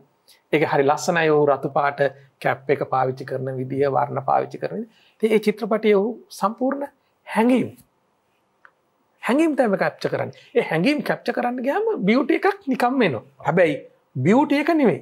ඔව් දැන් අත්‍තරම මේ දේවින්දගේ ප්‍රශ්නෙට සංජීවගේ උත්තරෙම ආයි આવොත් මේ අනුශාංගිකංග ඇතුලේ රූපයට දෙන එළිය උද්දීප්තය කොහොමද කියන කාරණා. ඒ දැන් ඔය දැන් සංජීව කියපු කෑල්ලම මම එහාට අරන් යන්නම්. එකක් තමයි ක්ලෝස් මිඩ් ඇන්ඩ් ලයිටිං පැත්ත ගත්තාම දැන් හොඳම උදාහරණයක් තියෙනවා මේ මෑත භාගයේදී කෙරුණා මේක චිත්‍රපටයක් බලලා ඇති මේ The Monkey Kingdom කියන ඒක කෙරෙන්නේ මේ ඩිස්නි ලංකාවේ. ඒක feature documentary cinematic feature documentary එක. එහෙම කණ්ඩයක් තියෙනවා. ඒක ඇතුලේ කතාවකුත් තියෙනවා. ඒක ඇතුලේ නළු නිලියෝ නැහැ. ඒක ඇතුලේ නළුවල් සහ නිලිය වඳුරෙක් වැඳිරිකුයි. අවුරුදු 20ක් ලංකාවේ ඇතුලේ රිසර්ච් කරනවා. අවුරුදු 4ක් ෂූටින් කරනවා. ඩොලර් බිලියන ගානක ආදායම ලබන ලංකාවේ ඇතුලේ හදපු චිත්‍රපටයක්. ට්‍රීට් කළේ මොනවද? විෂුවල් පමණයි. ඒක යන්නේ නැරේටිව් සිනමා and ඉම්ප්‍රෙසිව් එක්ස්ප්‍රෙසිව් කියන දෙක ඇතුලේ ස්ටෝරි ටෙලින්ග් ඔය පහම පාවිච්චි වෙනවා. ඒක ඇතුලේ. නළුවෝ නෑ, නිලියෝ නෑ, සුපර්ස්ටාර්ලා නෑ, කවුරුත් නෑ. සිනමාව කියන එක රූපය ඇතුලේ එච්චර දුරට ගිහින් තියෙනවා. ඒකත් ෆීචර් ඩොකියු ෆිල්ම් එකක්. හැබැයි ටිකක් වෙලා බලන් හිටියාම සිනමාව ඇසුරු කරපු අයට නෑ මේ ඩොකියු කියලා ගලවලා දාමු මේක. මේක ෆීචර් ෆිල්ම් එකක්ම තමයි කියලාත් හිතනවා. ඩොකියුමන්ට් කියලාකුත් නෑ. ඇත්තටම බැලුවා. හැබැයි මුලදි බලද්දි පේනවා මේක ඩොකියුමන්ටරි දෝ කියලාත් හිතනවා. ඒ තරම් සිනමාව මේ රූපත් එක්ක ගනුදෙනු කරන එක මම ඒක කිව්වේ කලින්. දැන් ඉස්සර තිබ්බ ඒකට මම මේ අපේ පෙර පරම්පරාවල් වලුත් එයට වග කිව්වේ යුතුයි. දැන් තිබ්බනේ ෆිල්ම් එකක් හදද්දි වයිඩ් එකයි මිඩ් එකයි ක්ලෝස්ඩ් එකයි සීන් එක ඉවරයි. එහෙම තත්ත්වයක් තිබ්බ සිනමාවකුත් ලංකාවේ තුල තිබ්බා. ඊළඟට ලංකේ සිනමාව ඇතුලේ තියෙනවා අපි අහන ඕනේ ප්‍රශ්නයක්. අපි දැන් උදාහරණ මෙතන කැමරා 4ක් තියෙනවා. මේ තියෙන්නේ හරිම තැනද? දැන් අපිට යමක් අපේ S2නේ අපේ කැමරාව. ස්වභාව ධර්මය අපිට දුන්නේ අපිට යමක් බලන්න ඕන නම් අපි හරිම තැනට ගිහිල්ලා බලනවානේ. ෆිසිකලි අපි ශාරීරිකව අපි ගිහිල්ලා අපිට බලන්න ඕන දේ අපි ළඟට ගිහිල්ලා හරියට බලනවා. අපිට මුළු සීගිරි ගලම බලන්න ඕන නම් අපි කිලෝමීටරයකට පස්සට ඇවිල්ලා සීගිරි ගිහිල්ලා බලනවා. අපි ඇතුළට ගිහිල්ලා බලන්න ඕන නම් පිටුතුම ළඟට ගිහිල්ලා බලනවා. එතකොට මේ විෂය ඇතුලේ තියෙනවා DOP කියලා කියනවා. ඩිරෙක්ටර් ඔෆ් ෆොටෝග්‍රැෆි සහ සිනමැටෝග්‍රැෆි ග්‍රැෆර් කියලා කියනවා තියෙනවා. ඔය දෙකේ වෙනස පව අඳුරගත්තේ නැති සිනමාවක් තමයි අපි පරිහරණය කරන්නේ. ඒ කියන්නේ මේ DOP කියන වගකීම පැවරෙන්නේ ඔහු කරේ කැමරාවක් තියාගෙන හෝ කැමරාවක් සමග මේ ඉන්න කැමරා ශිල්පී මහත්මයෙක් වගේ කරන කෙනෙක් නෙවෙයි. ඔහු ඊස්තටික් එක. රූපේ සෞන්දර්යාත්මක ගුණය සකසන්න තමයි ඩිරෙක්ටර් ඔෆ් ෆොටෝ. ඔහු ගනුදෙනු කරන්නේ ඩිරෙක්ටර්ත් එක්ක, ඩිරෙක්ටර්ගේ සංකල්පත් එක්ක. ඔහුගේ ඇත්තේ කැමරාවක් නේ. ඔහු සමහරක්ලට ඉඳගෙන ඉන්නේ ඩිරෙක්ටර්ත් එක්ක එහා පැත්තේ පුටුව. එච්චරයි. ඔහු විෂුවල් එකක් දිහා බලන්නේ ඒකේ තියෙන සෞන්දර්යය හදන මිනිහා. ඇයි මෙහෙම චරිත, ඇයි මේ වෘත්ති ලක්ෂ ගණන් පඩිගෙවල වෘත්තීන් හැදෙන්නේ? ඒ කියන්නේ මේ සිනමාව ඇතුලේ රූප සෑදීම කියන එක වගකිය යුතු දෙයක්. ඒ කියන්නේ කතාවක් කොහොම හරි කැප්චර් කරන්න අපි කියන කතාවක් අපිට කියන්න ඕනේ යම් කතන්දරයක්, සංසිද්ධියක්. කොහේ හරි තියලා ගන්න එක නෙවෙයි සිනමාව ඇතුලේ රූප හදනවා කියන්නේ. අන්න ඒක මේ ප්‍රේක්ෂකාගාරයේ තේරුම් ගන්න ඕනේ. අපි එදිනෙදා ලෝකයේ දකින්න රූපම අපි පාරක ඇවිදිනකොට බස් එක යනකොට වාහනයක යනකොට දකින්න ටිකම ගිහිල්ලා චිත්‍රපටි හෝල් එකක හෝ ෆෝන් එකේ හෝ ටැබ් එකේ පේනවා නම් එහි ඇති දෙයක් නෑනේ. අපි හැමදාම දකින්න ටිකනේ. එතකොට මේ රූපමය කියවීම සහ රූපමය ඇඳීම ඒක විෂුවල් මීඩියම් එකේ වේවා, ඒක සිනමාවේ වේවා, ටෙලිවිෂනයේ වේවා. ඒ දිහා ක්ලෝස්ලි මැක්‍රෝල් කියන්නේ සමීපව බලන්න ප්‍රේක්ෂකයාගේ හිත හුරු කරගන්න ඕනේ. මොකද ඒක හුරු කරන ක්‍රමවේදයක් ලංකාවේ තුල නැති නිසා.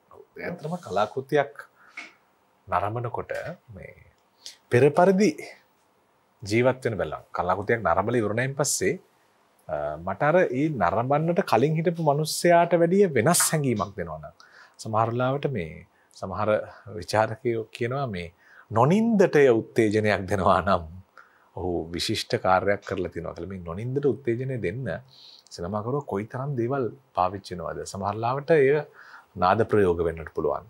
එහෙම නැත්නම් සංස්කරණ ප්‍රයෝග වෙන්න පුළුවන්. දැන් අපි කතා කරමින් හිටියේ දේවින්දත් එක්ක මේ වැඩසටහන ආරම්භය කරන වෙලාවෙත් මේ සංස්කරණ ප්‍රයෝග කොයිතරම් දුරට රූපය කියවීමට වර්තමානයේ බලපෑම් කරමින් ඉන්නවද කියන කාරණාව. දැන් කියන්නේ මේ නව තාක්ෂණික ක්‍රමවේද අලුත් සිතුවිලි පරම්පරාවල් අපිට එහෙම මේ නූතනයත් එක්ක කලපලා අවසානයක් දෙන්න පුළුවන් නම් වටිනවා සංජීව මේ සාකච්ඡාවට.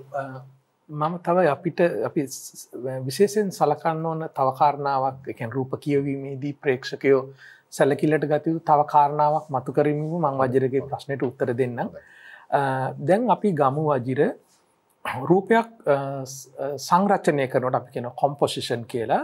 සිනමාකරුවෙක් රූපයක් සංරචනය කරනකොට ඔහු කිසියම් විදිහක සංකේත පද්ධතියකුත් ඒ චිත්‍රපටයට ඇතුළත් කරන. කියන්නේ සිම්බොලික් දේවල්. එසේ ඇතුළත් නොකරන්නත් පුළුවන්. right? හැබැයි අපි සංකේත දේවල් අපිට වචනෙන් කියන්න බැරි දේවල් අපි සංකේත මගින් කියන. ඇත්තටම සිනමාවේ අපි ඉගෙන ගන්න දෙයක් තමයි showing rather than telling කියන එක. ඒ කියන්නේ අපි දේවල් පෙන්නනවා කියන්නේ නැතුව. ඒක තමයි විශිෂ්ටත්වය. right?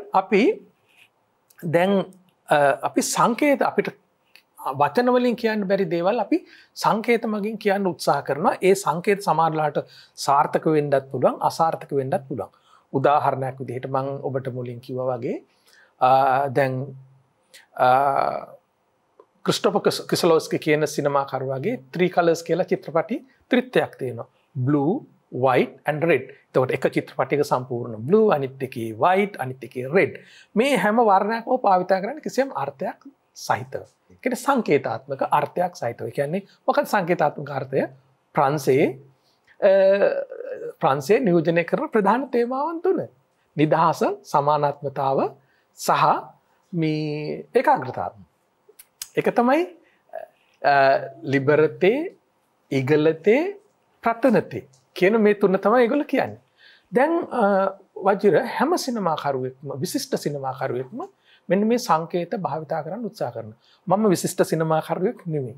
අත් වශයෙන්ම කියනොත් මම මේ ලෝකේ විශිෂ්ට සිනමා කෘති දැකලා තියෙන කෙනෙක් විදිහට මං ගැන කිසියම් විදිහකට ලැජ්ජාවට පත් වෙන කෙනෙක් අද වෙනකම්. නමුත් මම උත්සාහ කරනවා කිසියම් විදිහක විශිෂ්ට සිනමාකරුවෝ අත්හදා බලන දේවල් කරන්න. එහෙම එක උදාහරණයකින් මම මේ සාකච්ඡාවට තව ප්‍රවේශයක් ගන්න. උදාහරණයක් විදිහට දැන් මේ දෙවන මිහිඟුන් චිත්‍රපටයේ මගේ දෙයකින් මට පැහැදිලි කරන්න ඉතා පහසු නිසා මම මේක ගන්නවා. අපිට පුළුවන් මේ දෙවන මිහිඟුන් චිත්‍රපටයේ නිවසක් තියෙනවා. ඒ නිවස ඉදිරිපිට මේ තියෙන ගස් දෙකක් තියෙනවා. මේ ඇත්තට මේ ගස් දෙක සමහර ප්‍රේක්ෂකයන්ට එකපාරට අවබෝධ වෙන්නේ නැහැ. නමුත් අඩුම තරමින් මම හරි මේ ගස් දෙක ගැන දන්නවනේ. ඒකත් ලොකු දෙයක්. හරිද? ඒ කියන්නේ මම මේ ගස් දෙක මැද ගෙයක් හදන්න මම ලොකේෂන් එක හැමතැනම හෙව්වා වජිර. මට ඕන ගස් දෙකක් මැද ගෙයක් හදන්න. ගස් දෙකේ ස්වභාවයත් වෙනස්. ඔබට පේනවා ඇති. right? මොකද්ද මේ ගස් දෙක? මේ පවුලේ බර සම්පූර්ණයෙන්ම ගෙනියන්නේ අම්මා සහ දුව. right? අම්මා සහ දුව. එතකොට මට ඕන වුණා දැන් මේ චිත්‍රපටි පෙන්නලා ඉවර නිසා මම කියන්නේ. මට ඕන වුණා මේ මව සහ දියණිය සංකේතවත් කරන්න ගේ ඉදිරි පිටේ. right? එතකොට ඔබට පේනවා එක ගහක් ඉතා හොඳින් වැඩිලා තියෙනවා. අනිත් ගහ ඊට වඩා වෙනස්ව තියෙනවා. එක ගහකින් මවත් අනිත් ගහෙන් අම්මත් මේ දියණියත් මතුවෙනවා. ගේ පවුල මතුවෙනවා. right? ඇත්තටම කියනවා නම් මට මේකට මේ ගස් දෙකක් උපමා කරගන්න සංකේතාත්මක උපමා කරගන්න බලපෑවේ රත්නශ්‍රී විජේසිංහගේ කවියක්. ගසක් නම් ඉහළට වැඩෙයි, සැඩ හිරුට නොබියෝ මුහුණ දෙයි, බහල පෘථුවිය විනිවිදී, දිය සොයා මිස නොනවති. අරටු ගලවා බලත් බිඩලු ගලවා බලත් අරටු හර මිසක බොරු නැති බව දැනේ. ඊට පස්සේ අන්තිමට එනකොට මැදට එනකොට කියනවා ගිමත් කල හාමත්ව වැද හෝන සඳ වාරු කොට දෝතට වඩයි දහක් සිරසට ගිම් තාපේට සෙවන්නේදී සිසිලස සදයි. එතකොට අර අප මේ සාකච්ඡාවේ මැද තැනකින් මතුවන කවිය කොහොමද අපිට බලපාන්නේ කියලා. right අබ්බාස් කිරොත් ස්වාමී කිව්වා යාට කවිය තමයි රූපේ ගොඩනගන්න බලපෑම කියලා. එක්තරා විදිහක මටත් රත්නශ්‍රී විජේසිංහගේ කවිය බලපාලා තිබුණ ගොඩක් කාලයක් ඒ කවිය මම ඒ චරිතවලට උපමා කරා. ඒ චරිත මේ ගස්වලට උපමා කරා. ඒ කරලා මම මේ රූපය සංකේතාත්මක ගොඩනගන්න උත්සාහ කළා. මේක සාර්ථකද අසාර්ථකද කියන එක වෙනම ප්‍රශ්නයක් වජිර. නමුත් මේක මම සවිඥානිකව කරපු දෙයක්. right එතකොට අපි මේ රූප කියවීමේදී සංකේත පද්ධතිය තේරුම් ගැනීමත් රූපයේ තියෙන අනිකුත් සියලු ද්‍රව්‍ය මොනවද කියලා තේරුම් ගැනීමත් ඊටාම වැදගත්. දැන් මේ රූපය අර හොලිවුඩ් ස්ට්‍රක්චර් එකේ වගේ තප්පර 3න් කැපෙන රූපයක් නෙමෙයි. මේක තප්පර ගණනාවක් මේ රූපේ තියෙනවා. ඇයි ඒ තියෙන්නේ? මට ඕනකම තිබුණා. දැන් මේක ඇවිල්ලා අපි කියනවා පුෂ් ඉන් ෂොට් එකක්. ඒ කියන්නේ අපි ලංකාවේ නම් කියන්නේ ට්‍රැකින් කියලා. අතන ට්‍රැකින් කියන වචනේ වැරදි. පුෂ් ඉන් ෂොට් එක කියන්නේ රූපය වෙතට කැමරාව ගමන් කරන එක. දැන් මේ රූපය වෙතට කැමරාව ගමන් කරනකොට ප්‍රේක්ෂකයා නිරීක්ෂකයෙක් බවට පත් වෙනවා. කැමරාව නිරීක්ෂකයෙක් බවට පත් වෙලා එයා මේ දේවල් නිරීක්ෂණය කරනවා. right මට ඕන වුණා ප්‍රේක්ෂකයන් නිරීක්ෂණය කරන්න අවස්ථාව ලබා දෙන්න. ඒ නිසා තමයි ස්ලෝ ෆේස් එක මේ ෂොට් එක මම කොම්පෝස් කරේ. ඉතින් මේ වගේ තමයි මේ වගේ නෙවෙයි මීට වඩා අති විශිෂ්ට විදිහට තමයි ලෝකේ සිනමාකරුවෝ සිනමා කෘති ගොඩනගලා තින්නේ. දැන් ටාර්කොව්ස්කි කියන්නේ ඇත්තටම එයා ඇවිල්ලා එක්සෙප්ෂනල් එකක් ලෝකේ. right එක්සෙප්ෂනල් එකක්. ඉතින් එයාගේ සිනමා කෘති බොහෝමයක් දිගු රූප රචනා වලින් යුක්තයි. හේතුව ටාර්කොව්ස්කි කැප්චර් කරන්නේ ඒ පවතින අවස්ථාව ඛණ්ඩනයකින් තොරව ප්‍රේක්ෂකයාට ගෙනේ. හැබැයි ඊට වඩා වෙනස් ඇමරිකානු දැන් සේවිං ප්‍රයිවට් රයන් වගේ චිත්‍රපටයක් සමහර අවස්ථාවල වේගෙන් රූප ඛණ්ඩනය වෙනවා. ඉතින් මම හිතනවා මම වජිරගේ ප්‍රශ්නෙට උත්තර දුන්නා කියලා. දැන් වෙන මෙහෙකුම වගේම තමයි ග්‍රැවිටි කියලා චිත්‍රපටයක් තියෙනවා. ඒ චිත්‍රපටයේ ග්‍රැවිටි එකේ පළවෙනිම ෂොට් එක අල්ෆොන්සෝ කුආරොන්ගේ චිත්‍රපටය. ඒකේ ඔය විදිහටම බොහෝ වෙලා ප්‍රේක්ෂකයාට විඳ ගන්න අවශ්‍ය රූප රාමු ඉඩ ඇරලා තියෙනවා විඳ ගන්න. මොකද ඒක එක්තරා විදිහක ඉන්ටෙලෙක්චුවල් ඔඩියන්ස් එකක් තමයි බලාපොරොත්තු වෙන්නේ. මම එක දෙයක් කියන්නම්. වජිර කීපක සංස්කරණයේදී කොහොමද බලපෑම් කියන එක මට කියන්න බැරුණා. රොබර්ට් බ්‍රෙසෝන් කියලා මහා විශිෂ්ට සිනමාකරුවෙක් හිටියා ප්‍රංශේ. මගේ ප්‍රියතම සිනමාකරුවන් තිදෙනාගේ එක්කෙනෙක් තමයි රොබර්ට් බ්‍රෙසෝන්. රොබර්ට් බ්‍රෙසෝන් හැම වෙලාවෙම ශබ්දය පාවිච්චි කරා රූපයට පෙර. අපි කියනවා ජේ සවුන්ඩ් එක කියලා. පසු රූපයේ ශබ්දය හැම වෙලාවෙම පෙර රූපයට ගේන්න උත්සාහ කළා. ඒ සංස්කරණයේ එක අවස්ථාවක්. කියන්නේ සවුන්ඩ් එඩිටිං. ඒ සංස්කරණය මගින් ප්‍රේක්ෂකයා හැම වෙලාවෙම පෙර රූපේ ඉවර වෙන්නත් කලින් ඊළඟ රූපයට බද්ධ කරා. right ඉතින් ඊළඟ එක තමයි ඔය ඔබ මම මුලින් සඳහන් කළා ටාර්කොව්ස්කි වගේ සිනමාකරුවෙක් එහෙම නැත්නම් අන්තෝනියෝ වගේ සිනමාකරුවෙක් ඉතාලියේ නව යථාර්ථවාදී සිනමාවෙන් ආව කෙනෙක්. ඒගොල්ලෝ රූප විශාල වේලාවක් ඛණ්ඩනයකින් තොරව තියාගෙන හිටියා. ඒගොල්ලෝ රූප සංස්කරණය කළේ රූපය ඇතුළෙමයි.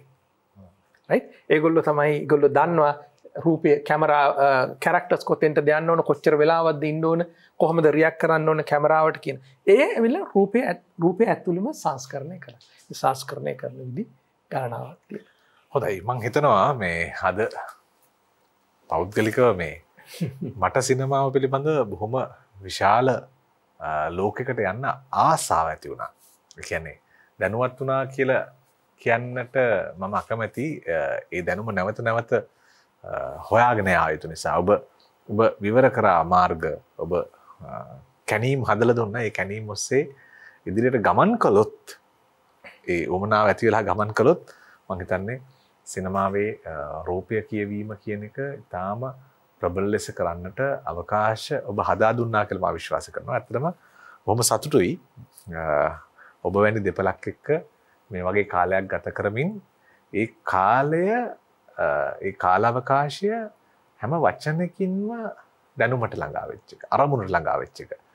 ඒ වගේම හැම වචනයකින්ම මේ කාලයට සාධාරණය කරන්නට දෙදෙනාම උත්සාහ දැරීම අපිට සතුටක් දෙන්න සංජීව පුෂ්පකුමාර දේවින්ද කොංගහගේ සිනමාකරුවන් දෙදෙනාටම ආයුබෝවන්.